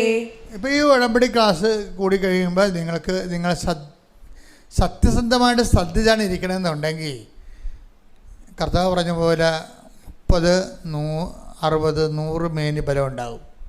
എന്താ കാര്യം വെച്ച് കഴിഞ്ഞാൽ കറക്റ്റ് കോർട്ട് ദി പോയിന്റിലൂടെയാണ് ഉടമ്പടി സഞ്ചരിച്ചുകൊണ്ടിരിക്കുന്നത്. നിങ്ങൾ ദൈവത്തിൻ്റെ സ്നേഹം, ഇപ്പം തന്നെ ആ നിരീശ്വരവാദി എന്ന് പറഞ്ഞ പാർട്ടിയില്ലേ, ഈ മാനുവൽ, അവനെന്താ ചെയ്യിക്കണേ? അവനിപ്പോൾ പത്രം കൊണ്ടുനടന്ന് എല്ലാ വീട്ടിലും കുടിക്കും. എന്താ പറയുക? അപ്പോൾ ആൾക്കാർ ഇവരെ കളിയാക്കും. ഈ വീട്ടിലൊക്കെ പോയി നിരീശ്വരവാദിയായിട്ട് പ്രസംഗിച്ച പാർട്ടിയാണ്. അതേ നാണയത്തിൽ തന്നെ ഇവിടെ വചനം പറഞ്ഞില്ലേ, നിങ്ങൾ എവിടെ നിന്നാണ് വീണ് പോയതെന്ന് ചിന്തിക്കുവേൻ. ഇതിലെന്താ പറയുക? അതേ പ്രവർത്തികൾ ചെയ്യാൻ പറഞ്ഞിരിക്കുകയാണ്. Take the bread of food again. ശ്രുതിക്കട്ടെ ഹല്ലേലൂയ. വെളിപാട് 2:5. അതിനാൽ നീ ഏതവസ്ഥയിൽ നിന്നാണ് അധപ്പതിച്ചതെന്ന് ചിന്തിക്കുക. അനുദപിച്ച് ആദ്യത്തെ പ്രവൃത്തികൾ ചെയ്യുക. അല്ലെങ്കിൽ ഞാൻ നിന്റെ അടുത്ത് വരികയും നിന്റെ ദീപപീഠം ദീപപീഠം അതിന്റെ സ്ഥലത്ത് നിന്ന് നീക്കിക്കളയുകയും ചെയ്യും. Praise the Lord. അപ്പോൾ വിശ്വാസം പോയെന്ന് പറഞ്ഞാൽ, ഇപ്പം എനിക്ക് മുമ്പത്തോളം വിശ്വാസം തോന്നണില്ലെന്നൊക്കെ പറഞ്ഞാൽ ആരും കളഞ്ഞതല്ല, ദൈവം എടുത്ത് മാറ്റിയതാണ്. കാര്യം നീ വിശ്വസിച്ചിട്ട് ദൈവത്തിന് കഞ്ഞി വെക്കേണ്ട കാര്യമില്ലെന്ന്. സിമ്പിളല്ലേ? ഞാൻ നിൻ്റെ ദീപപീഠം എടുത്ത് മാറ്റുമെന്ന്, നിൻ്റെ വിശ്വാസം എടുത്ത് മാറ്റുമെന്ന്. ആർക്കെങ്കിലും വിശ്വാസം കുറവാണെങ്കിൽ നിങ്ങൾ കളഞ്ഞു പോയ സ്ഥലം നോക്കിയെടുക്കേണ്ട കാര്യമില്ല. കർത്താവിൻ്റെ കൈകളിലേക്ക് നോക്കിയാൽ മതി. എന്ത് ചെയ്യണം? നീ അതേ പ്രവൃത്തി ചെയ്യാൻ. എവിടെ നിന്നാണ് വീണ് പോയത്? ഇപ്പം അയാൾ ഇമ്മാനുവൽ എന്താ ചെയ്യണത്? അവൻ നിരീശ്വരവാദിയായി കൊട്ടിഘോഷിച്ച സ്ഥലങ്ങളിലും വീടുകളിലും വ്യക്തികളിലും തന്നെ തിരിച്ച് ഈശ്വരവിശ്വാസത്തിൻ്റെ പ്രതിപ്രവർത്തനങ്ങൾ ചെയ്യാൻ. അതാണ് അതേ പ്രവൃത്തി എന്ന് പറയണത്. അതേ പ്രവർത്തികൾ അതേ. അപ്പം നമുക്ക് എപ്പോഴെങ്കിലും ഒരു തെറ്റ് സംഭവിച്ചാൽ, പ്രാർത്ഥനയിൽ തെറ്റ് സംഭവിച്ചാൽ, പ്രവർത്തനങ്ങൾ തെറ്റ് ചെയ്താൽ, പിന്നെ എന്താണ്? വേറെ പ്രവർത്തനങ്ങൾ ചെയ്തല്ല അതിലേക്ക് വരണത്. അതേ പ്രവർത്തനങ്ങൾ ചെയ്ത് തന്നെയാണ് വരാൻ പറ്റത്തുള്ളൂ. പറഞ്ഞ മനസ്സിലായില്ലേ? അപ്പോൾ അതായത് എപ്പോഴും നമ്മൾ ശ്രദ്ധിക്കേണ്ടത്, നമ്മൾ ഒരു തെറ്റ് ചെയ്താൽ അതേ പ്രവർത്തനങ്ങൾ തന്നെയാണ് ചെയ്യും. ഇപ്പം നീ നിൻ്റെ ഭർത്താവിൽ നിന്ന് അകന്ന് വീട്ടിൽ വന്ന് താമസിക്കുക, നീ ഉദ്ദേശിക്കണത് എന്തായിരിക്കും? അമ്മയെ ഒരു പാഠം പഠിപ്പിക്കുക, അതായിരിക്കും നീ ഉദ്ദേശിക്കണത്. അല്ലെങ്കിൽ നീ പണ്ട് മുതലേ തന്നെ പറഞ്ഞു കാണും, ഞാനൊരിക്കലും കെട്ടിച്ച വീട്ടിൽ താമസിക്കത്തില്ല എന്ന് പറയും. അപ്പനെ അമ്മയെ നോക്കാൻ എന്നെ കിട്ടത്തില്ല. ഇങ്ങനെ നോക്കാതിരിക്കാൻ വേണ്ടിയാണ് ഞാൻ പഠിച്ചത്. അതാണ് വിഷയം. എന്തിനാണ് പഠിച്ചതെന്ന് ചോദിക്കുമ്പോൾ ജോലി കിട്ടാനാണ് പഠിച്ചതെന്നല്ല പറയണത്. ഭർത്താവിൻ്റെ അപ്പനെ അമ്മയും നോക്കാതിരിക്കാൻ വേണ്ടിയാണ് ഞാൻ പഠിച്ചതെന്നാണ് പറയണവർ. ഇത് പുറത്ത് പറയത്തില്ലെങ്കിൽ ഉള്ളിലിരിപ്പ് അതായിരിക്കും. അതായത് നമ്മുടെ പുറത്ത് നമ്മൾ പറയത്തില്ല, ഉള്ളിലിരിപ്പ് അതായിരിക്കും. ഇത് വരുന്നൊരു വിഷയം എന്ന് വെച്ച് കഴിഞ്ഞാൽ, വിഷയമൊന്നുമില്ല, നീ ജയിക്കും. നീ എത്ര വയസ്സ് വരെ ജയിക്കുമെന്നറിയാവോ? മേ ബി 60 വയസ്സ് വരെ ജയിക്കും. നിനക്ക് പോകാം, സ്വിറ്റ്സർലൻഡിൽ പോകാം, അവിടെ പോയി പ്രസവിക്കാം, കുഴപ്പമില്ല, അവിടുത്തെ പൗരത്വം എടുക്കാം. പക്ഷേ 60 വയസ്സാകുമ്പോൾ ജീവിതം കൊട്ടിക്കലാശമാകത്തില്ലേ? പിന്നെ നീ പെറ്റ മക്കൾ നിനക്കെതിരെ കൈ ഉയർത്തണ കാണാം. അത് കാണാൻ ആരും ഉണ്ടാകത്തില്ല മകളെ. അതിൽ ഒന്നൊന്നര സംഭവം. അതായത് പല മക്കളും അമ്മമാർക്കെതിരെ കൈ ഉയർത്തുമ്പോൾ ഓർക്കണം, അങ്ങനെ ഉയർത്തത്തില്ല. നിങ്ങളുടെ മനസ്സിൽ നേരത്തെ ദൈവത്തിന് നിരക്കാത്ത പല ചിന്താഗതികളും കൊണ്ടാണ് ഈ സംഭവത്തിന് നീ ജനിപ്പിച്ചിരിക്കുന്നത്. നിങ്ങൾ പശ്ചാത്തലപ്പിക്കുമ്പോഴേ നിങ്ങൾ എവിടെ നിന്നാണ് വീണ് പോയെന്ന് നോക്കണം. ഇന്ന് നിങ്ങളുടെ മക്കൾ നിങ്ങളുടെ കൈ ഉയർത്തുകയോ നിങ്ങൾക്ക് സമാധാനം കിട്ടാത്ത രീതിയിൽ അവർ പെരുമാറുക ചെയ്യുമ്പോൾ ഓർക്കണം, നീ കല്യാണം കഴിക്കണമെമ്പോൾ തന്നെ ദൈവത്തിന് നിരക്കാത്ത തീരുമാനം എടുത്തിട്ടുണ്ട്. എന്താണ്? ഞാൻ വിടുമ്പം നോക്കത്തില്ല, എന്നെ ഇങ്ങനെ ആൾക്കാരെ ആശുപത്രി കൊണ്ടുപോകാനൊന്നും കിട്ടത്തില്ല, ഞാൻ എൻ്റെ വഴി നോക്കും, അതുകൊണ്ട് തന്നെ ഞാൻ പഠിക്കണതിൻ്റെ ഉദ്ദേശം. നീ പഠിക്കുന്നതിൻ്റെ ഉദ്ദേശം നല്ലതാണ്, പക്ഷേ പഠിക്കണത് നല്ലതാണ്, ഉദ്ദേശം എന്താണെന്നുള്ളത് നീ നോക്കണം. ഉദ്ദേശം അതിനകത്ത് ദൈവത്തിന് വല്ല സ്ഥാനമുണ്ട്. നിൻ്റെ ഉദ്ദേശങ്ങളിൽ നിനക്ക് മാത്രമേ സ്ഥാനം ഉള്ളെങ്കിൽ, കർത്താവ് പണ്ടൊരു കാര്യം പറഞ്ഞായിരുന്നു, എന്നോട് കൂടെ ശേഖരിക്കാത്തവൻ. Take the bread of God. ശ്രുതിക്കട്ടെ hallelujah hallelujah hallelujah hallelujah hallelujah. യേശുവേ നന്ദി. Hallelujah hallelujah. യേശുവേ ആരാധന ആരാധന ആരാധന. യേശുവേ നന്ദി. മഹത്വം മഹത്വം മഹത്വം. ഹല്ലേലൂയ. ലൂക്ക 11:23. ലൂക്ക 11:23. എന്നോട് കൂടെ ശേഖരിക്കാത്തവൻ ചിതറിച്ചു കളയുന്നു. അപ്പോൾ എന്താ പ്രശ്നം? എന്നോട് കൂടെ എന്ന് പറയുമ്പോൾ നമ്മളൊരു തീരുമാനം എടുക്കുമ്പോൾ അതിൻ്റെ കർത്താവ് കക്ഷിയായിരിക്കണം. നിങ്ങളുടെ തീരുമാനം എടുക്കുമ്പോൾ അതിൻ്റെ കർത്താവ് കക്ഷിയായിരിക്കണം. എന്നുവെച്ചാൽ എന്ത് തീരുമാനം എടുത്താലും കർത്താവിൻ്റെ കൂടെ ആയിരിക്കണം തീരുമാനം എടുക്കുന്നത്. നിങ്ങൾ എന്ത് തീരുമാനം എടുത്താലും എപ്പോഴും നിർഭാഗ്യവശാൽ തീരുമാനങ്ങളിലൊന്നും കർത്താവില്ല. കർത്താവിനെ കൂടാതെ ഒരു തീരുമാനം എടുത്തിരിക്കുകയാണ്. ഇപ്പം നീ പ്രണയിക്കുന്നതായാലും ശരി, അവിടെ കർത്താവ് കക്ഷിയല്ല. എൻ്റെ കണ്ണിഷ്ടപ്പെട്ട ആൾക്കാരെ നീ കല്യാണം കഴിച്ചു എന്നേ ഉള്ളൂ, അവൻ്റെ പേരിൽ കുറേ കുഞ്ഞുങ്ങളുണ്ടായിട്ടുണ്ട്, ഇതിലൊന്നും കർത്താവ് കക്ഷിയേ അല്ല. വിശ്വാസം കക്ഷിയല്ല. വിശ്വാസം ഉണ്ടായാലും എന്ത് ഇല്ലെങ്കിൽ എന്താ, നീ ഒരു തീരുമാനം എടുത്തപ്പോൾ കർത്താവ് അതിൽ കക്ഷിയല്ല. നീ എടുത്ത തീരുമാനങ്ങളൊന്നും കർത്താവ് കക്ഷിയല്ല. ഞാൻ ചില പെൺപിള്ളേർ ചോദിക്കും, നിൻ്റെ പിള്ളേരെ നീ വിശ്വാസം വളർത്താൻ പറ്റുമോ? അവർക്ക് മിണ്ടാൻ പറ്റത്തില്ല, അറിയത്തില്ലേ. കാര്യം വിശ്വാസമില്ലാത്ത കുടുംബത്തിൽ നിന്ന് കല്യാണം കഴിച്ചാൽ നിൻ്റെ കുഞ്ഞുങ്ങളെ നീ എങ്ങനെ വിശ്വാസം വളർത്തും? അറിയത്തില്ല. കാര്യം എന്താണ്? ആ കുഞ്ഞുങ്ങളെ ജനിപ്പിക്കുന്ന വിഷയത്തിലോ വളർത്തുന്ന കാര്യത്തിലോ കർത്താവ് കക്ഷിയല്ല. പിന്നെ എന്താ സംഭവിക്കാൻ പോണത്? എന്നോട് കൂടെ ശേഖരിക്കാത്തവൻ, എന്നോട് കൂടെ തീരുമാനമെടുക്കാത്തവർ ചിതറിച്ച് കളയുന്നു എന്ന് വെച്ച് കഴിഞ്ഞാൽ അത് ചിതറിപ്പോയി, നമുക്ക് ഉപയോഗിക്കാൻ പറ്റത്തില്ല. നിൻ്റെ മക്കളും നിൻ്റെ ജീവിതവും അവസാനം നിനക്ക് പോലും ഉപയോഗിക്കാൻ പറ്റാത്ത അവസ്ഥയിലേക്ക് വരും. ഞാനൊന്നും പറയണ്ട, നിങ്ങൾ ഇരുന്ന് നിലവിളിക്കും. എന്താ കാര്യം വെച്ചാൽ നിങ്ങളുടെ കയ്യിൽ നിന്ന് അബദ്ധങ്ങൾ പറ്റിപ്പോയിട്ടുണ്ട്. നിങ്ങളിന്ന് മക്കളെ കൊണ്ട് വേദന അനുഭവിക്കുന്നവർ ശ്രദ്ധിക്കണം. നിങ്ങൾ കർത്താവിൻ്റെ കൂടെ എടുത്ത തീരുമാനമായിരുന്നു അതെന്ന്. അതാണ് ബൈബിൾ പറയണത്. നിങ്ങൾ എവിടെ നിന്നാണ് അധപ്പതിച്ചതെന്ന് ചിന്തിക്കുവിൻ. അല്ല മക്കളെ കൊണ്ട് ധ്യാനം കുടിക്കണ കൊണ്ട് പരിപാടി നടക്കത്തില്ല. മക്കളെ കൊണ്ടൊന്ന് ജോസഫച്ചൻ്റെ അടുത്ത് തിരക്ക് പിടിപ്പിച്ച പരിപാടി നടക്കത്തില്ല. നിങ്ങൾ എവിടെ നിന്നാണ് അധപ്പതിച്ചതെന്ന് ചിന്തിക്കുവിൻ. അവിടെ സംഭവം വിട്ടത്തില്ല മോളെ. It sound of heaven. കൂടെ ഇങ്ങനെ നടക്കുകയാണ്. അപ്പോൾ ഒരൊറ്റ വിഷയം മാത്രമേ ഉള്ളൂ.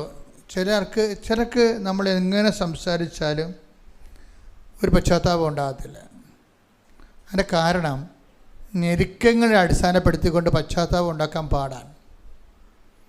ദാരിദ്ര്യം, രോഗം, കടങ്ങൾ, കുടുംബത്തിലുണ്ടാകുന്ന വിഷമതകൾ, കുടുംബത്തിലുണ്ടാകുന്ന മാനസിക ഞെരുക്കങ്ങൾ, അത് ശിക്ഷയെക്കുറിച്ച് പറഞ്ഞുകൊണ്ട് ഒരിക്കലും ആർക്കും പശ്ചാത്താപം ഉണ്ടാക്കാൻ പറ്റത്തില്ല. നിങ്ങൾക്കും പശ്ചാത്താപം ഉണ്ടാകത്തില്ല.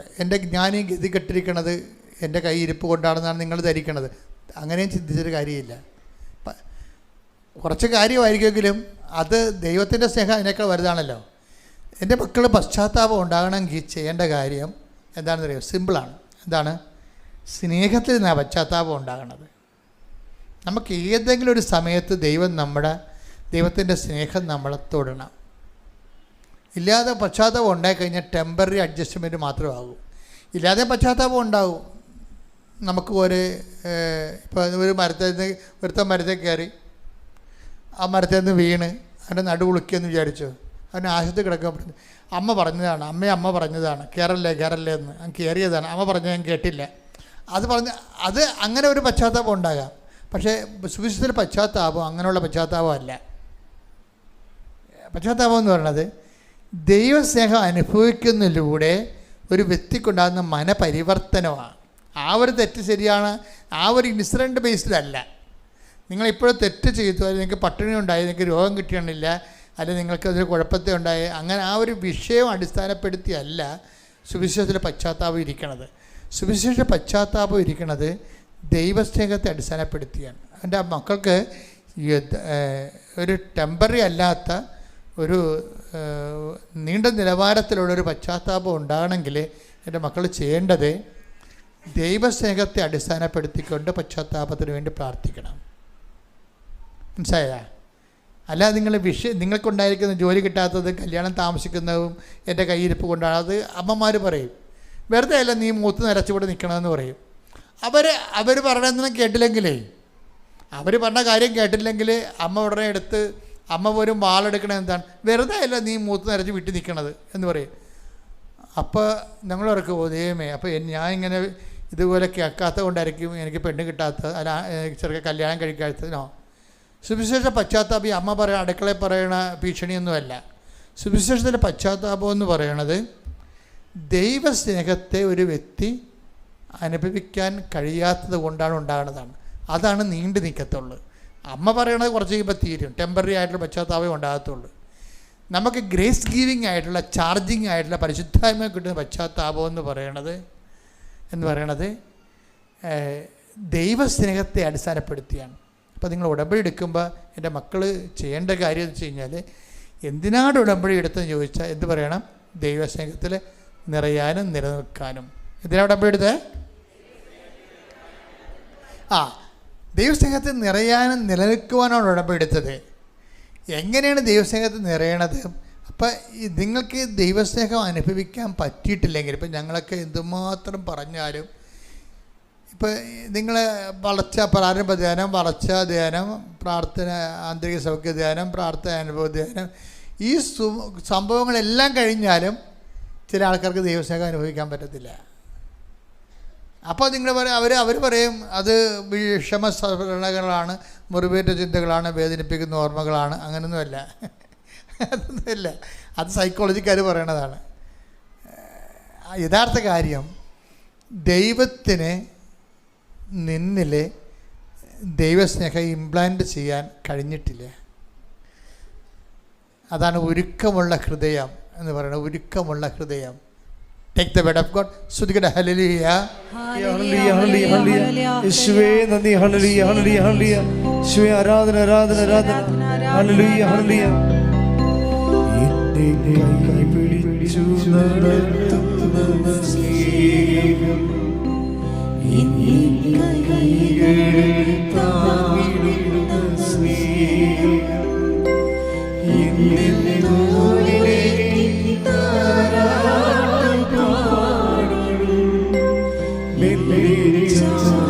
ജഗമാകുന്ന സ്നേഹം, ആ സ്നേഹം, ആ സ്നേഹം,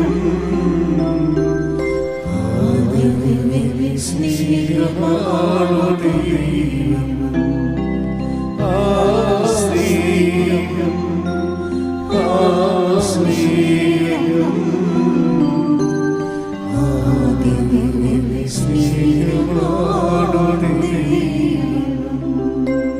119 സങ്കീർത്തനം 32 തിരുവചനം. സങ്കീർത്തനം 119:32. ഒരുക്കമുള്ള ഹൃദയം, ഒരുക്കമുള്ള ഹൃദയം അങ്ങ് എനിക്ക് തരുമ്പോൾ ഞാൻ അങ്ങയുടെ പ്രമാണങ്ങളുടെ പാതയിൽ ഉത്സാഹത്തോടെ ചരിക്കും. ഇതാണ് ഇതിന്റെ മർമ്മം. നമുക്കൊന്ന് 119 സങ്കീർത്തനം 32 വായിച്ച്. ഒരുക്കമുള്ള ഹൃദയം അങ്ങ് എനിക്ക് തരുമ്പോൾ ഞാൻ അങ്ങയുടെ പ്രമാണങ്ങളുടെ പാതയിൽ ഉത്സാഹത്തോടെ ചരിക്കും. അപ്പൊ ഒരുക്കമുള്ള ദൈവത്തെ സ്നേഹിക്കാൻ ഒരുക്കമുള്ള ഹൃദയം ആര് തരണം? ദൈവം തരണം. ഇത് തന്നെ ഒരു പ്രശ്നമാണ് പശ്ചാത്താപത്തിനും ഉള്ളത്. അതും തരേണ്ടത് ആരാണ്? ദൈവമാണ് തരേണ്ടത്. അതാണ് ആ വചനം എടുത്തമനെ, ദൈവം പശ്ചാത്താപം തരണം. അപ്പോസ്തല പ്രവർത്തനങ്ങൾ 11:18. ആക്സ് 11:18. ജീവനിലേക്ക് നയിക്കുന്ന അനുതാപം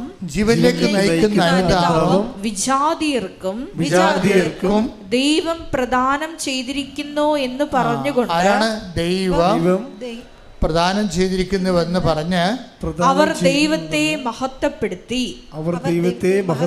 2 പോയിന്റ് പരിശുദ്ധാത്മാവ് വെളിവാക്കിയിട്ടുണ്ട്. എന്താ സംബന്ധിച്ച്? ഒന്ന്, പശ്ചാത്താപം നൽകേണ്ടത് ആരാണ്? ദൈവം. നമ്മൾ ആദ്യം പറഞ്ഞ ഒരുക്കമുള്ള ഹൃദയം എന്തിനുള്ളൊരുക്കാണ്? ദൈവത്തെ സ്നേഹിക്കാൻ ഒരുക്കമുള്ള ഹൃദയമാണ് കേട്ടോ. മറന്നു പോരുത്. ദൈവത്തെ സ്നേഹിക്കാൻ ഒരുക്കമുള്ള ഹൃദയം ആരാണ് തരേണ്ടത്? ദൈവം. പശ്ചാത്താപം ആരാണ് തരേണ്ടത്? ദൈവം. ഇതാ വിഷയം. ഇതാണ് ഈ 2 സംഭവമാണ്. അതായത് ഈ കോളേജിലെ പരിപാടി പോലെയാണ് ഈ സംഭവം. ഇപ്പം നമ്മുടെ കോളേജിൽ അഡ്മിഷൻ വേണം. നമുക്കൊരു വെള്ള പേപ്പർ എഴുതി കൊടുക്കാൻ പറ്റത്തില്ല. അവിടെ ചെന്നിട്ട് നമ്മൾ ആപ്ലിക്കേഷൻ മേടിക്കണം. അവരുടെ ആപ്ലിക്കേഷനിൽ കൊടുക്കാൻ പറ്റത്തുള്ളൂ. പറഞ്ഞാൽ മനസ്സിലാകുന്നുണ്ടോ? പരിശുദ്ധാത്മാവിന് വേണ്ടിയുള്ള അപേക്ഷകളുടെ ആപ്ലിക്കേഷൻ അവിടെ നിന്ന് ഇഷ്യൂ ചെയ്യുമെന്ന്. നമുക്ക് വെള്ള പേപ്പർ എഴുതി കൊടുക്കാൻ പറ്റത്തില്ലെന്ന്. നിങ്ങൾ ആപ്ലിക്കേഷൻ ചെല്ലുമ്പോൾ പറയും നിങ്ങളുടെ മാർക്ക് ലിസ്റ്റ് വെക്കാൻ പറയും. പണി പാലും വെള്ളത്തിലായി. നിങ്ങൾ ആ കോളേജിൽ ആപ്ലിക്കേഷൻ ചെല്ലുമ്പോൾ പറയും ഏത് സബ്ജക്റ്റാണ്, ഏത് ഗ്രൂപ്പാണെന്ന് ചോദിക്കും. എവിടെ നിന്നാണെന്നൊക്കെ ചോദിച്ചിട്ട് പറയും നിങ്ങളുടെ മാർക്ക് ലിസ്റ്റ് വെക്കാൻ പറയും. മാർക്ക് ലിസ്റ്റ് വെക്കാൻ പറയുമ്പോൾ നിങ്ങൾ ചോദിച്ച വിഷയത്തിന് ആവശ്യമായ മാർക്ക് ഉണ്ടാകത്തില്ല. അപ്പോൾ എന്ത് ചെയ്യും? ആപ്ലിക്കേഷൻ തരത്തില്ല. പ്രശ്നം തീർന്നു. അപ്പോൾ ഉള്ള പ്രശ്നം ഒരുക്കമുള്ള ഹൃദയത്തിൻ്റെ ആപ്ലിക്കേഷൻ ദൈവം തരേണ്ടതാണ്. പിന്നെ എന്താണ്? പശ്ചാത്താപത്തിൻ്റെ ആപ്ലിക്കേഷനും ദൈവം തരേണ്ടതാണ്. ഇതൊരു സീരിയസ് വിഷയമാണ്. പക്ഷെ നമുക്കതിനെ അതിജീവിക്കാൻ പറ്റും. മക്കൾ എന്ത് ചെയ്യണമെന്നറിയാമോ? ഇത് വെളിപാടിൻ്റെ ആ ഫോർമുല എടുത്ത് ഉപയോഗിച്ചാൽ നമുക്ക് ആപ്ലിക്കേഷൻ കിട്ടും. വെളിപാടിന് എന്താണ്? നീ ഏത് അവസ്ഥയിൽ നിന്നാണ് അധപ്പതിച്ചതെന്ന് ചിന്തിക്കുവാൻ, അതേ പ്രവർത്തികൾ തന്നെ ചെയ്യാൻ. മനസ്സിലായില്ലേ? ഇപ്പം എന്താണ് നീ ഭർത്താവിൽ നിന്ന് അല്ലെ ഭാര്യയിൽ നിന്ന് വഴക്കിട്ട് ഭാര്യനെ ഓടിച്ചിട്ടിരിക്കുകയാണ് വീട്ടിലോട്ട്. നീ എന്ത് ചെയ്യണം? അതേ പ്രവൃത്തി ചെയ്യണം. പോയി വിളിച്ചോണ്ട് വരണം. അതാണ് വിഷയം. അല്ല ഇവിടെ ഒന്നും നോക്കിയിട്ട് കാര്യമില്ല, അല്ല പോയി കുമ്പസാരത്തിനും കാര്യമില്ല. You should do the same thing. അതുകൊണ്ടാണ് നീ എൻ്റെ മുമ്പിൽ നിന്ന് ഓടി ഒളിക്കാൻ പറ്റത്തില്ലെന്ന് പറയണത്. സുശ്രാതെടുത്തേ 39-ാം സങ്കീർത്തനം 7-ാം തിരുവചനം, 7-ാം വാക്യം. അങ്ങയിൽ നിന്ന് ഞാൻ എവിടെ പോകും? അങ്ങയുടെ സന്നിധി വിട്ട് ഞാൻ എവിടെ ഓടി ഒളിക്കും? ആകാശത്തിൽ കയറിയാൽ അങ്ങ് അവിടെയുണ്ട്. ഞാൻ പാതാളത്തിൽ കിടക്ക വിരിച്ചാൽ അങ്ങ് അവിടെയുണ്ട്. ഞാൻ പ്രഭാതത്തിന്റെ ചിറകു ധരിച്ച് സമുദ്രത്തിന്റെ അതിർത്തിയിൽ ചെന്ന് വസിച്ചാൽ അവിടെയും അങ്ങയുടെ കരം എന്നെ നയിക്കും. ഇതിന്റെ പ്രശ്നം മനസ്സിലായില്ലേ? അതായത് നമ്മൾക്ക് നമ്മുടേതായിട്ട് കുറച്ച് കാര്യങ്ങൾ ചെയ്ത മോങ്ങിയ അല്ലെങ്കിൽ മനസ്താപൂർണം ചെല്ലിയ ഈ സംഭവം ക്രാക്ക് ചെയ്യാൻ പറ്റത്തില്ല. നീ എവിടെ നിന്നാണ് വീണത്, അധപ്പതിച്ചത്, അതേ പ്രവൃത്തി തന്നെ ചെയ്യണം. എവിടെ നിന്ന് ആരുമായിട്ടാണ് നീ തെറ്റ് ചെയ്തത്, ആ വിഷയത്തിൽ ആ വ്യക്തിയോട് തന്നെ പോയിട്ട് ക്ഷമ ചോദിക്കുകയോ ആ വ്യക്തിയോട് തന്നെ പോയിട്ട്, അപ്പം നിങ്ങൾക്ക് എപ്പോഴും അതേ പ്രവർത്തനം ചെയ്യാൻ പറ്റില്ല. നിങ്ങൾക്ക് എപ്പോഴും ഒരു വിഷയം ഇല്ല. നിങ്ങൾ കുമ്പസാരിക്കും, ഞാൻ ഇങ്ങനെ വ്യക്തിയോട് വഴക്കാണ്, ഞാൻ അവരോട് സംസാരിച്ച് കഴിയുമ്പോൾ ഈ അച്ഛൻ പറയണത് എന്താണ്, നിങ്ങൾ കുറച്ച് പ്രാർത്ഥിക്കുക എന്ന് പറയും. പക്ഷേ അതല്ലല്ലോ, അതേ പ്രവൃത്തി തന്നെ ചെയ്യണം. ആ വ്യക്തി ഏത് വ്യക്തിയോടാണ്, അല്ല ഏതെങ്കിലും വ്യക്തിയോടല്ല. വലതുകാലം മുറിഞ്ഞതിന് നിങ്ങൾ ഇടതുകാലം കൊണ്ട് ഡോക്ടറെ കാണിക്കരുത്. അതും വേണമെങ്കിൽ പുള്ളിക്കാരൻ ഓപ്പറേറ്റ് ചെയ്ത് അവിടെ കെട്ടിത്തരും. വലതുകാലം മുറിഞ്ഞാൽ വലതുകാലം തന്നെയാണ് ഡോക്ടറെ കാണിക്കേണ്ടത്. നിങ്ങൾ അതേ പ്രവൃത്തികൾ തന്നെ ചെയ്യുവേൻ, അവിടെയാണ് സത്യസന്ധത വരണത്. അപ്പം നിങ്ങൾ വൈഫിനെ കൊണ്ട് വീട്ടിലാക്കിയിട്ടുണ്ടെങ്കിൽ നിങ്ങൾ വൈഫിനെ വിളിച്ചുകൊണ്ട് വരണം. ഒരു മാർഗ്ഗവും ഇല്ല എൻ്റെ അകത്ത്. വിളിച്ചാൽ വന്നില്ലെങ്കിലോ അത് നിങ്ങളുടെ പ്രശ്നം തീർന്നല്ല. അതിനാലേ അത് അവളുടെ കാര്യമായില്ലേ, അതവരുടെ കാര്യമായില്ലേ. അത് കർത്താവ് തന്നെ പറഞ്ഞിട്ടുണ്ട്, സഭയോട് പറഞ്ഞാൽ മതി. സഭയെപ്പോലും നീ അവിടെ മാനിക്കുന്നില്ലെങ്കിൽ അവർ നിങ്ങൾക്ക് കർത്താവിനെ അറിയാത്ത ആളെപ്പോലും ആകട്ടെ എന്ന് എടുത്തെടുക്കണം പറയും. എല്ലാത്തിനും കറക്റ്റ് മറുപടി അല്ലേ ഈശോൻ്റെ അടുത്തുള്ളത്, എല്ലാത്തിനും മറുപടി ഉണ്ട്. അപ്പം നിങ്ങൾ വിളിച്ചെന്ന് വരുത്തി തീർത്ത് അങ്ങനെയൊന്നും ചെയ്യരുത്. അപ്പം ഇതിൻ്റെ വിഷയം എന്ന് പറയുന്നത് ആപ്ലിക്കേഷൻ തരേണ്ടത് ദൈവമാണ്. നുറുങ്ങിയ ഹൃദയത്തിനുള്ള ആപ്ലിക്കേഷൻ അവിടെ നിന്ന് തരണം, കർത്താവ് തരണം. പശ്ചാത്താപവും ആപ്ലിക്കേഷൻ അവിടെ നിന്ന് തരണം. എങ്ങനെ തരും? നിങ്ങളുടെ മാർക്ക് ലിസ്റ്റ് കാണിക്കണം. മാർക്ക് ലിസ്റ്റ് കാണിച്ചാൽ മാത്രമേ നിങ്ങൾ ആ കോഴ്സിന് എലിജിബിൾ ആണോ എന്ന് അറിയാൻ പറ്റത്തുള്ളൂ. അല്ല വഴിയെ പോകണമെങ്കിൽ ആപ്ലിക്കേഷൻ കൊടുക്കേണ്ട കാര്യമില്ലല്ലോ. നിങ്ങൾക്ക് പരിശുദ്ധാത്മാവിന് വേണോ, കർത്താവിന് കൃപ വേണോ, അത് സ്വീകരിക്കാനുള്ള എലിജിബിലിറ്റി നിങ്ങളുടെ കയ്യിലുണ്ടോ, യോഗ്യതയുണ്ടോ എന്ന് വെക്കണം. അപ്പോൾ നിങ്ങളുടെ മുമ്പിലുള്ള ഏറ്റവും എളുപ്പമുള്ള മാർഗ്ഗം എന്താണെന്നറിയാമോ?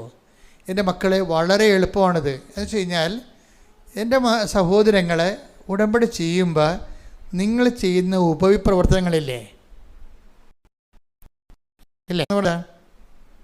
ഉപപ്രവർത്തനം വെച്ചാൽ ഈ ആതുര സേവനങ്ങളും പാവത്തങ്ങളെ സഹായിക്കുന്നതും ആയിട്ടുള്ള കുറേ കാര്യങ്ങളില്ലേ, അതുപോലെ സുവിശേഷ കൈമാറ്റമില്ലേ, ഇതെല്ലാം നിങ്ങൾ ഒരു നുറുങ്ങിയ ഹൃദയത്തിൻ്റെ യോഗ്യതയ്ക്ക് വേണ്ടിയാണ് കാഴ്ചവെക്കേണ്ടത്. കർത്താവ് എനിക്ക് ദൈവകൃപ പ്രവർത്തിക്കാൻ യോഗ്യമായ ഒരു ഹൃദയം തരുന്നതിന് വേണ്ടി ഞാൻ ഈ കർത്താവിൻ്റെ വചനപത്രങ്ങൾ ജനങ്ങൾക്ക് കൊടുക്കുന്നു. കർത്താവ് എനിക്ക് പശ്ചാത്താപം നൽകുന്നതിന് വേണ്ടി ഞാൻ ഈ വചനപത്രങ്ങൾ ദൈവത്തിന് ജനങ്ങൾക്ക് കൊടുക്കുന്നു. അപ്പം നിങ്ങൾ ചെയ്യുന്ന പ്രവർത്തികളെ ഈ രണ്ട് ഉദ്ദേശത്തോടും കൂടിയായിട്ട് നിങ്ങൾ ഇൻറ്റൻഷൻ ചെയ്താൽ അത് നിങ്ങൾക്ക് സത്യസന്ധമായിട്ട് ആദ്യമേ എൻ്റെ മക്കൾ വിചാരിക്കണം, എനിക്ക് ദൈവത്തോട് പ്രാർത്ഥിക്കുക, കർത്താവേ എനിക്ക് നിത്യമായി നിൻ്റെ സ്നേഹത്തിൽ വസിക്കാൻ എന്നെ സഹായിക്കണമെന്നാണ്. ഇപ്പം നിങ്ങൾ പറയണത് എന്താണ്? എനിക്ക് കാനഡയിൽ പോകാൻ കർത്താവ് അങ്ങോട്ട് കടത്താൻ വേണ്ടിയേ കർത്താവ് ഒരു ഊന്നുകാരനായിട്ടാണ് നോക്കണത്. കർത്താവ് ഒരു വള്ളക്കാരനായിട്ട് കൊണ്ട് എന്നെ കപ്പൽ കയറ്റി വിടാനാണ് പറയണത്. ആ പരിപാടിയാണെങ്കിൽ നടക്കത്തില്ല സംഭവം. മറിച്ച് എന്നുവെച്ചാൽ എളുപ്പം നടക്കണമെങ്കിലുള്ള മാർഗ്ഗം വെച്ച് കഴിഞ്ഞാൽ കർത്താവ് നിൻ്റെ സ്നേഹത്തിൽ എനിക്ക് ജീവിതകാലം മുഴുവൻ നിലനിൽക്കാൻ എന്നെ സഹായിക്കണമേ. പ്രാർത്ഥിച്ച്, കർത്താവ് ദൈവമേ, അങ്ങയുടെ സ്നേഹത്തിലെ ജീവിതകാലം മുഴുവൻ ജീവിക്കുവാൻ എനിക്ക് പശ്ചാത്താപത്തിന് യോജിച്ച ഫലങ്ങള് പുറപ്പെടുവിക്കാൻ എന്നെ സഹായിക്കണം. അച്ഛൻ്റെ പ്രാർത്ഥനയിലൂടെ വന്നൊരു സാധനമാണത് അല്ലേ? എന്താണ്? അതാണ് വെളിപാടെന്ന് പറയണത്. കർത്താവ് വചനം നൽകുന്നത് നയിക്കണം ഇങ്ങനെയാണ്. മത്തായി 3:8 മാനസാന്തരത്തിന് യോജിച്ച ഫലം പുറപ്പെടുവിക്കുവിൻ. അതാ വിഷയം. ഫലം പുറപ്പെടുവിക്കണമെന്നല്ല പറഞ്ഞിരിക്കണത്. എന്താ പറഞ്ഞിരിക്കണത്? മാനസാന്തരത യോജിച്ച ഫലമാണ്. അതെന്താണ്? നിങ്ങൾ ഏത് സ്ഥലത്തു നിന്നാണ് നിങ്ങൾ അധപ്പതിച്ചത് അതേ പ്രവൃത്തികൾ ചെയ്യുമ്പോഴാണ് മാനസാന്തരത്തിന് യോജിച്ച ഫലമാണ്. മാനസാന്തരത്തിന് പറ്റിയ ഫലമല്ല, അതിന് യോജിക്കുന്ന അതുമായിട്ട് സിങ്കാകുന്ന ഫലങ്ങളാണ് ഉണ്ടാകേണ്ടത്. അപ്പം നിങ്ങൾക്ക് തോന്നിയ കാര്യങ്ങൾ ചെയ്താൽ മാനസാന്തരം ഉണ്ടാകത്തില്ലെന്ന് അർത്ഥം. നമുക്ക് തോന്നിയ പരിപാടി ചെയ്താലേ മാനസാന്തരം ഉണ്ടാകത്തില്ല. മാനസാന്തരം ഉണ്ടാകാൻ വേണ്ടി നമുക്ക് തോന്നിയ പരിഹാരം ചെയ്ത കാര്യമില്ല. അതിനോട് സിങ്കാകുന്ന രീതിയിൽ, ആ സിങ്കാകുന്നത് എന്താണ്? എവിടുന്ന് അധപ്പതിച്ചതെന്ന് അറിയണം. എന്നിട്ട് അതേ പ്രവർത്തനം ചെയ്യുമ്പോഴാണ് യോജിച്ച ഫലങ്ങൾ ഉണ്ടാകുന്നത്. കൈയടിച്ച് കർത്താവ്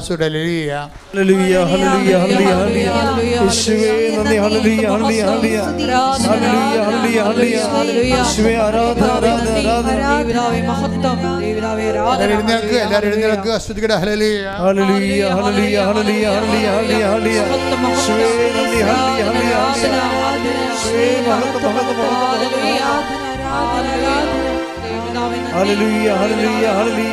ഹല്ലേലൂയ യേശുവേ ഹല്ലേലൂയ hallelujah hallelujah hallelujah hallelujah hallelujah യേശുവേ ഹല്ലേലൂയ ഹല്ലേലൂയ വചനം നൽകി നന്ദി പറയുന്നു. ഹല്ലേലൂയ ഹല്ലേലൂയ അനുതാപം യേശുവേ മഹത്വം മഹത്വം മഹത്വം മഹത്വം മഹത്വം ഒരുക്കമുള്ള ഹൃദയം നൽകണമേ. Hallelujah hallelujah. രോഗസൗഖ്യ പ്രാർത്ഥന സമയമാണ്. കർത്താവ് നിങ്ങളെ സുഖപ്പെടുന്ന സമയമാണ്. ലോകത്തിൽ ഏറ്റവും കൂടുതൽ വിടുതലും ദൈവാനുഗ്രഹം നേടുന്ന ഒരു സമയമാണിത്. നമ്മുടെ കൃപാസനത്തിൻ്റെ സാക്ഷികൾ കേട്ടാൽ നിങ്ങൾക്ക് മനസ്സിലാകും. നുറങ്ങിയ ഹൃദയത്തോടെ കർത്താവിനെ അറിയണം, അനുഗ്രഹം പ്രാപിക്കണം. ഇവിടെ വന്നാൽ കർത്താവ് നിങ്ങളെ സഹായിക്കും എന്ന് വിചാരിച്ച് കഷ്ടപ്പെട്ടും അതിനുവേണ്ടി കടം മേടിച്ചൊക്കെ വന്ന ആൾക്കാരുണ്ട്. ഒരു കുഞ്ഞിനെ പോലും കർത്താവ് വെറുതെ വിടത്തില്ല. കർത്താവിൻ്റെ വചനത്തിലുള്ള പ്രധാനപ്പെട്ട വാക്കാണ്, ഞാൻ വെറും കൈയോടെ അവരെ പറഞ്ഞു വിട്ടാൽ അവർ വഴി തളർന്ന് വീഴുമെന്ന്. അതുകൊണ്ട് നിങ്ങൾക്ക് മനസ്സിലാകാം, കർത്താവ് ഒരു കുഞ്ഞിനെ പോലും വെറും കൈയോടെ ഇവിടുന്ന് പറഞ്ഞു വിടത്തില്ല. കൈയടിക്കട്ടെ.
മക്കളെ അച്ഛൻ പ്രാർത്ഥിക്കുമ്പോൾ നിങ്ങൾ ശരീരത്തിൽ രോഗമുള്ളിടത്ത് കൈകൾ മാറ്റി മാറ്റി പ്രാർത്ഥിക്കണം. രണ്ടാമത്തത്, യഥാർത്ഥ രോഗിയുടെ വന്നിട്ടുണ്ടെന്ന് വിചാരിച്ചു, അവർ കിടക്കയിലാണ്, ICUലാണെന്ന് വിചാരിച്ചു, അവർക്ക് എന്താണ് രോഗമെന്ന് നിങ്ങൾക്കറിയാം. അപ്പോഴും കൃപാസ്ഥാനത്താരെ ജീവനോടെ പ്രത്യക്ഷപ്പെട്ട മാതാവിൻ്റെ പ്രത്യക്ഷീകരണത്തിൻ്റെ സാക്ഷികളാകാൻ അവരെ സുഖപ്പെടുത്താൻ വേണ്ടി നിങ്ങൾക്ക് നിങ്ങളുടെ ശരീരഭാഗത്ത് കൈകളെ വെച്ചുകൊണ്ട് വിശ്വാസം പ്രഖ്യാപിക്കുന്നതാണ്. സ്തുതിക്കട്ടെ, സ്തുതിക്കട്ടെ, ഹല്ലേലൂയ. കർത്താവേ, നിന്റെ ഉന്നതമായ നാമത്തിന് സ്തോത്രം ചെയ്യുന്നു. കർത്താവേ, നിന്റെ വിശുദ്ധ പൗരോഹിത്യത്തെ മഹത്വപ്പെടുത്തണമേ. കർത്താവേ, സഭയിലുള്ള സാന്നിധ്യം പ്രകടമാക്കണമേ. കർത്താവേ, 39 വർഷം ഞാൻ അർപ്പിച്ച കുർബാനയുടെ യോഗ്യതയാൽ കർത്താവ് ഞങ്ങളുടെ തിരുസന്നിധി പ്രാർത്ഥിക്കുന്ന മക്കളുടെ മേൽ കർത്താവേ, നിന്റെ തിരുമുറിവാർന്ന വലതുകര ഈ നിമിഷം വെക്കണമെന്ന് പ്രാർത്ഥിക്കുന്നു. ജോലിയില്ലാത്തവർ, സാമ്പത്തിക തകർച്ച നേരിടുന്നവരെ, വീടില്ലാത്തവർ, വഴിയില്ലാത്തവരെ, ഇൻ്റർവ്യൂ കഴിഞ്ഞ് ടെസ്റ്റ് കഴിഞ്ഞതിന് ശേഷം ജോലി കിട്ടാതെ വിഷമിക്കുന്നവർ, ഓഫർ ലെറ്റർ വന്നതിന് ശേഷം മെറ്റ് പ്രൊസീഡിങ്സ് ഇല്ലാത്തവർ, പരീക്ഷ എഴുതിയവർ, റിസൾട്ട് പ്രതീക്ഷിക്കുന്നവർ, ആ റിസൾട്ട് മോശമായി പോയവർ, റീടെസ്റ്റിന് കൊടുത്തിരിക്കുന്നവർ, റീവാലുവേഷന് കൊടുത്തിരിക്കുന്നവർ, കർത്താവെ, കടകമ്പോളം നടത്തുന്നവർ, കൂടുതൽ വ്യവസായങ്ങൾ നടത്തുന്നവർ, വ്യാപാര വിഷയങ്ങൾ നടത്തുന്നവർ, കസ്റ്റമേഴ്സ് ഇല്ലാത്ത ബിസിനസ്സുകാർ, എല്ലാ വിഷയങ്ങളും സമർപ്പിച്ച് പ്രാർത്ഥിക്കുന്നു. സാമ്പത്തികമായ വിഷമതകൾ അനുഭവിക്കുന്നവർ, ജപ്തി നടപടി നേടുന്നവർ, ഈശോ നിന്റെ തിരുമുറിവാർന്ന വലതുകരം, അനുഗ്രഹത്തിൻ്റെ അഭിഷേകരം ഓരോ മകൻ്റെ മേലും ഓരോ മകളുടെ മേലും വെക്കുന്ന മാർഗ തടസ്സങ്ങൾ, ജീവ ദുരിതങ്ങൾ, ജീവ തടസ്സങ്ങൾ യേശുവിന്റെ നാമത്തിൽ, പാപത്തിൽ പെട്ടുപോയവരെ, പലതരത്തിലുള്ള കേസുകൾ അകപ്പെട്ടിരിക്കുന്നവർ, ജപ്തി നടപടി നേരിടുന്നവർ, ഈശോ വസ്തു വിൽക്കാനുള്ളവർ, ഇങ്ങനെ പലതരത്തിൽ കുടുങ്ങി പലതരത്തിൽ ജീവിതം കുരുങ്ങിപ്പോയവരെ യേശുവിന്റെ ഉന്നതമായ നാമത്തിൽ തൽക്കാലത്തെ കർത്താവെ പെട്ടുപോയവരെല്ലാം കർത്താവെ നീ വിടുവിക്കണേ പ്രാർത്ഥിക്കുന്നു. ഇതോടുകൂടി അവിടെ ആധ്യാത്മിക ജീവിതം പരിപക്വമാകുന്നതിന് വേണ്ടി, സുവിശേഷത്തിൻ്റെ ദൈവാനുഭവത്തിലൂടെ സാക്ഷിയായി മാറുന്നതിന് വേണ്ടി യേശുക്രിസ്തുവിന്റെ ഉന്നതമായ നാമത്തിൽ നിന്നെ ആശീർവദിക്കുന്നു. സ്തുതിക്കട്ടെ, ഹല്ലേലൂയ. യേശുവേ നന്ദി, ഹല്ലേലൂയ, ഹല്ലേലൂയ, ഹല്ലേലൂയ, യേശുവേ ആരാധന, ആരാധന. ഏറ്റെടുത്തുകൊണ്ട് നിങ്ങളുടെ നാമത്തെ ഈ ആരാധനയിലൂടെ വീണ്ടും വീണ്ടും മഹത്വപ്പെടുത്തണമേ.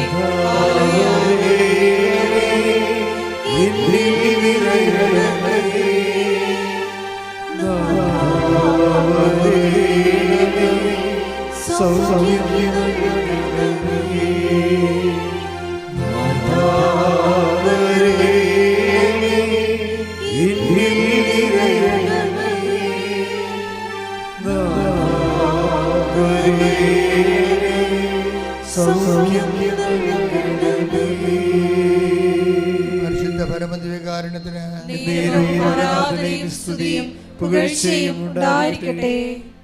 ഇവിടെ രോഗസൗഖ്യത്തിന് വേണ്ടി പ്രാർത്ഥിക്കുന്ന സമയമാണ്. നിങ്ങൾ മനസ്സിൽ അറിയാവുന്ന ഒരു വിശ്വാസ പ്രമാണം ചൊല്ലിക്കൊണ്ടിരിക്കണം. അല്ലാത്തവരെ യേശുവെ സ്തുതിച്ചുകൊണ്ടിരിക്കണം. കർത്താവിൻ്റെ തരിമുറിവാർന്ന വലതുകരത്താൽ നിങ്ങളെ സ്പർശിക്കുന്ന സമയമാണ്. കർത്താവിൻ്റെ ഉന്നതമായ നാമത്തിന് സ്തോത്രം ചെയ്യുന്നു. കർത്താവിൻ്റെ വിശുദ്ധ പൗരോഹിത്യത്തെ നീ മഹത്വപ്പെടുത്തണമേ. കർത്താവ് സഭയിലുള്ള സാന്നിധ്യം നീ പ്രകടമാക്കണമേ. നിന്റെ തിരുമുറിവാർന്ന വലതുകരം, ആണിപ്രതാർന്ന അത്ഭുതകരം രോഗങ്ങളിടത്തേക്ക് വെക്കണമെന്ന് പ്രാർത്ഥിക്കുന്നു. വലിയ ചൂടനുഭവിക്കുന്നവരും അതുപോലെ രോഗങ്ങൾ വിട്ടുമാറുന്നവരും കർത്താവിനെ സ്തുതിച്ചുകൊണ്ടിരിക്കട്ടെ. ദൈവത്തിൻ്റെ കരുണ നിന്നിലേക്ക് ആവശ്യിക്കുന്നു. അപസ്മാര രോഗികൾ, ഒട്ടിസം രോഗികൾ, എപ്പിലെപ്സി രോഗികൾ, കർത്താവെ അവരെ ഉച്ചമുതൽ ഉള്ളം കാല് വരെ അങ്ങയുടെ വിശുദ്ധമായ രക്തത്താൽ അവരെ കഴുകണമേ എന്ന് പ്രാർത്ഥിക്കുന്നു. സംസാരിക്കാത്ത കുഞ്ഞുങ്ങൾ, എഴുന്നേറ്റ് നടക്കാത്ത കുഞ്ഞുങ്ങളെ, കടന്നു കിടപ്പായ രോഗികൾ എല്ലാം കർത്താവ് അടിപ്പെടുന്ന പോലെ വൈതാക്കാലം ഒരു ദൈവികമായ ശക്തി അവരിലേക്ക് ആവശ്യിക്കട്ടെ എന്ന് പ്രാർത്ഥിക്കുന്നു. കർത്താവെ മക്കളില്ലാത്തവരെ, വർഷങ്ങളായിട്ട് മക്കളില്ലാത്തവരെ അങ്ങ് സ്പർശിക്കണമെന്ന് പ്രാർത്ഥിക്കുന്നു. ജനിതക തടസ്സങ്ങൾ യേശുക്രിസ്തു നാമത്തെ മാറിപ്പോകൊണ്ടെന്ന് കൽപ്പിക്കുന്നു. ഭവനെ കർത്താവ് പലതരത്തിലുള്ള വേദന അനുഭവിക്കുന്നവർ, കണ്ണിന് കാഴ്ചക്കുറവുള്ളവർ, നെഞ്ചിന് വേദനയുള്ളവർ, ഹൃദയത്തിന് ശ്വാസകോശങ്ങൾക്കെല്ലാം തടസ്സങ്ങളുള്ളവർ, കർത്താവിന് വിശുദ്ധമായ രക്തത്താൽ ശ്വാസകോശങ്ങൾ കഴുകപ്പെടട്ടെ. ഹൃദയത്തിന് വാറുകൾ തടസ്സങ്ങൾ മാറട്ടെ.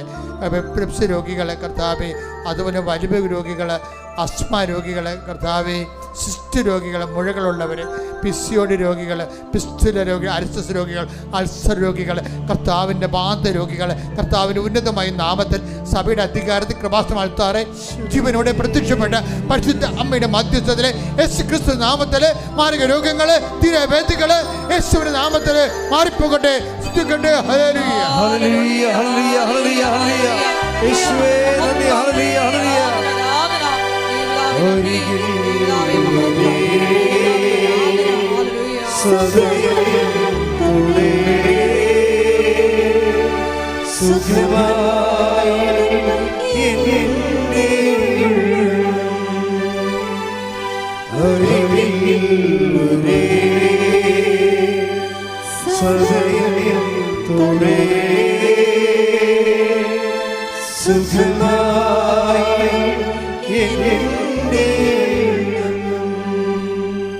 മക്കളെ മുട്ടിൽ നിൽക്കുക.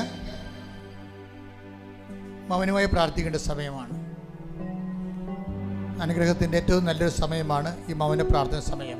കാരണം നമ്മൾ വലിയൊരു ധ്യാനം കൂടിയിട്ടാണ് കർത്താവിൻ്റെ തിരുസന്നിധിയിൽ മുട്ടി നിൽക്കുന്നത്. കർത്താവ് പറഞ്ഞില്ലേ, അവർ 3 ദിവസമായി എൻ്റെ കൂടെ കൂടിയിട്ടെന്ന്.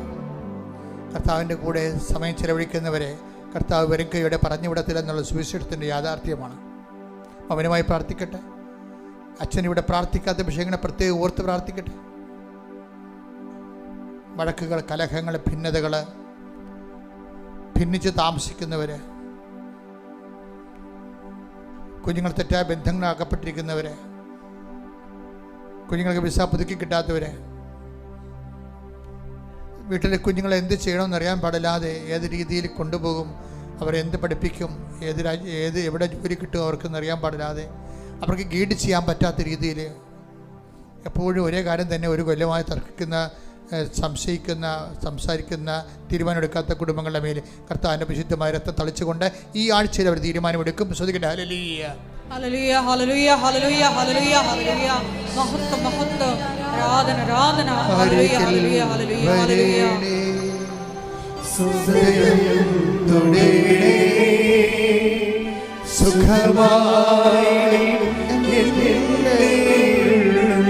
ആരെങ്കിലും വരണേ സ്വരത്തിൽ പാടുക.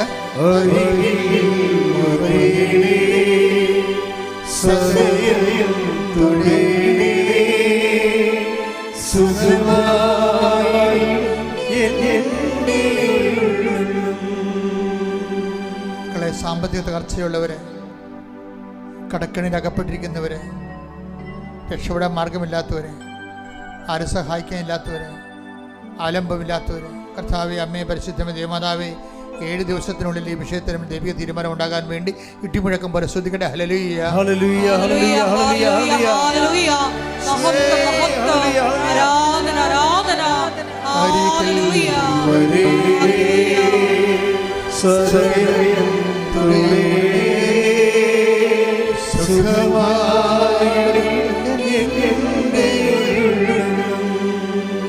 എൻ്റെ പ്രിയപ്പെട്ടവരെ, മക്കളില്ലാത്തവരെ, വർഷങ്ങളായിട്ട് മക്കളില്ലാത്തവര്, വർഷങ്ങളായ മരുന്ന് കഴിക്കുന്നവര്, വർഷങ്ങളായ ആശുപത്രിയും ഡോക്ടർമാരെ മാറി മാറി നടക്കുന്നവര്, അവിടെ ജനിതക തടസ്സങ്ങൾ ഈശോ ഏറ്റെടുക്കുന്നതിന് വേണ്ടിയും വിട്ടുമാറുന്നതിന് വേണ്ടിയും ഇട്ടിമുഴക്കം പോലെ ശ്രദ്ധിക്കട്ടെ. ഹല്ലേലൂയ, ഹല്ലേലൂയ,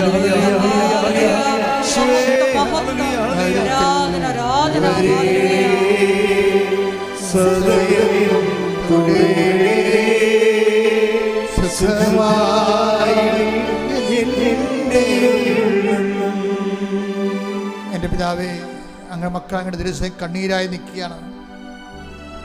അവരെ ചൊരിഞ്ഞ കണ്ണുനീരിന് കാരതയും കണക്കുമില്ല. അവരെ ആശ്വസിപ്പിക്കാൻ ഇടമില്ല, ഓടിയൊളിക്കാൻ ഇടമില്ലെന്ന് പറഞ്ഞേക്കുറിച്ച് എഴുതിയിരിക്കുന്ന പോലെ തന്നെ മക്കൾ, മനുഷ്യൻ്റെ മുഖത്ത് നോക്കാൻ പറ്റാത്ത മക്കൾ, ജോലിയില്ലാത്തതിൻ്റെ പേരിൽ, വിവാഹം ഒത്തുവരാത്തതിൻ്റെ പേരിൽ പള്ളിപ്പോലും മക്കൾ പോകാതെ ഇരിക്കുന്ന മക്കളുണ്ട്. അവർക്ക് ഓടിയൊളിക്കാൻ ഇടമില്ലാത്ത മക്കളുണ്ട്. അവരുടെ എല്ലാ കണ്ണുനീരുകളും അവർ വീട്ടിൽ നിന്ന് ഇറങ്ങാതെ ഒളിച്ച് താമസിക്കുന്ന പോലെ സമൂഹത്തിൽ നിന്ന് ഒളിച്ച് താമസിക്കുന്ന മക്കളുണ്ട്. ഈശോ, അവരെ നീ പാതാളത്തിൽ ഇറങ്ങി കൂട്ടിക്കൊണ്ടു വന്നതുപോലെ കർത്താവേ, മനുഷ്യൻ്റെ പാതാളങ്ങളിൽ നിന്ന് അവരെ കൂട്ടിക്കൊണ്ടുവരാൻ കർത്താവിനെ ഉയർത്തുന്നേപ്പിൻ്റെ ശക്തി നിന്റെ ഇരുട്ടറകളിലേക്ക് പ്രവേശിക്കട്ടെ. ഇടിമുഴക്കം പോലെ ശ്രദ്ധിക്കട്ടെ.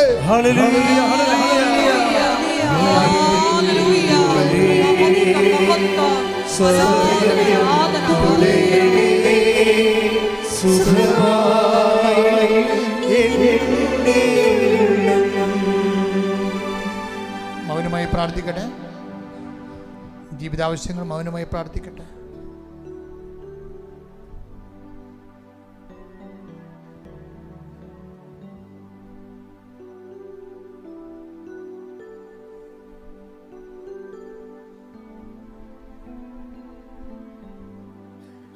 കർത്താവേ, അങ്ങ് ധ്യാനത്തിൽ പറഞ്ഞതുപോലെ ഒരുക്കമുള്ള ഹൃദയം അങ്ങയുടെ മക്കൾക്ക് നൽകണമേ. അവർ പശ്ചാത്താപത്തിന് യോജിച്ച ഫലങ്ങൾ പുറപ്പെടുവിച്ചുകൊണ്ട് ദൈവത്തിന് പരിശുദ്ധാത്മാവിൻ്റെ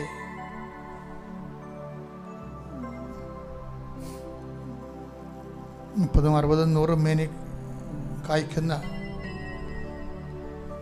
കൃപയുടെ വിളനിലമായി ഞങ്ങളുടെ മക്കളെ മാറ്റണമെന്ന് പ്രാർത്ഥിക്കുന്നു.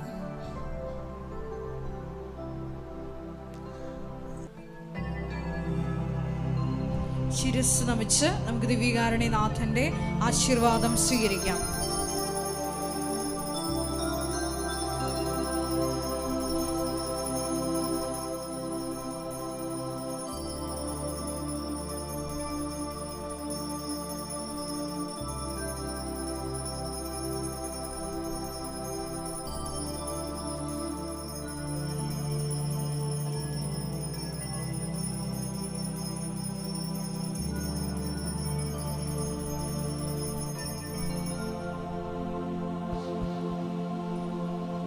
പരിശുദ്ധ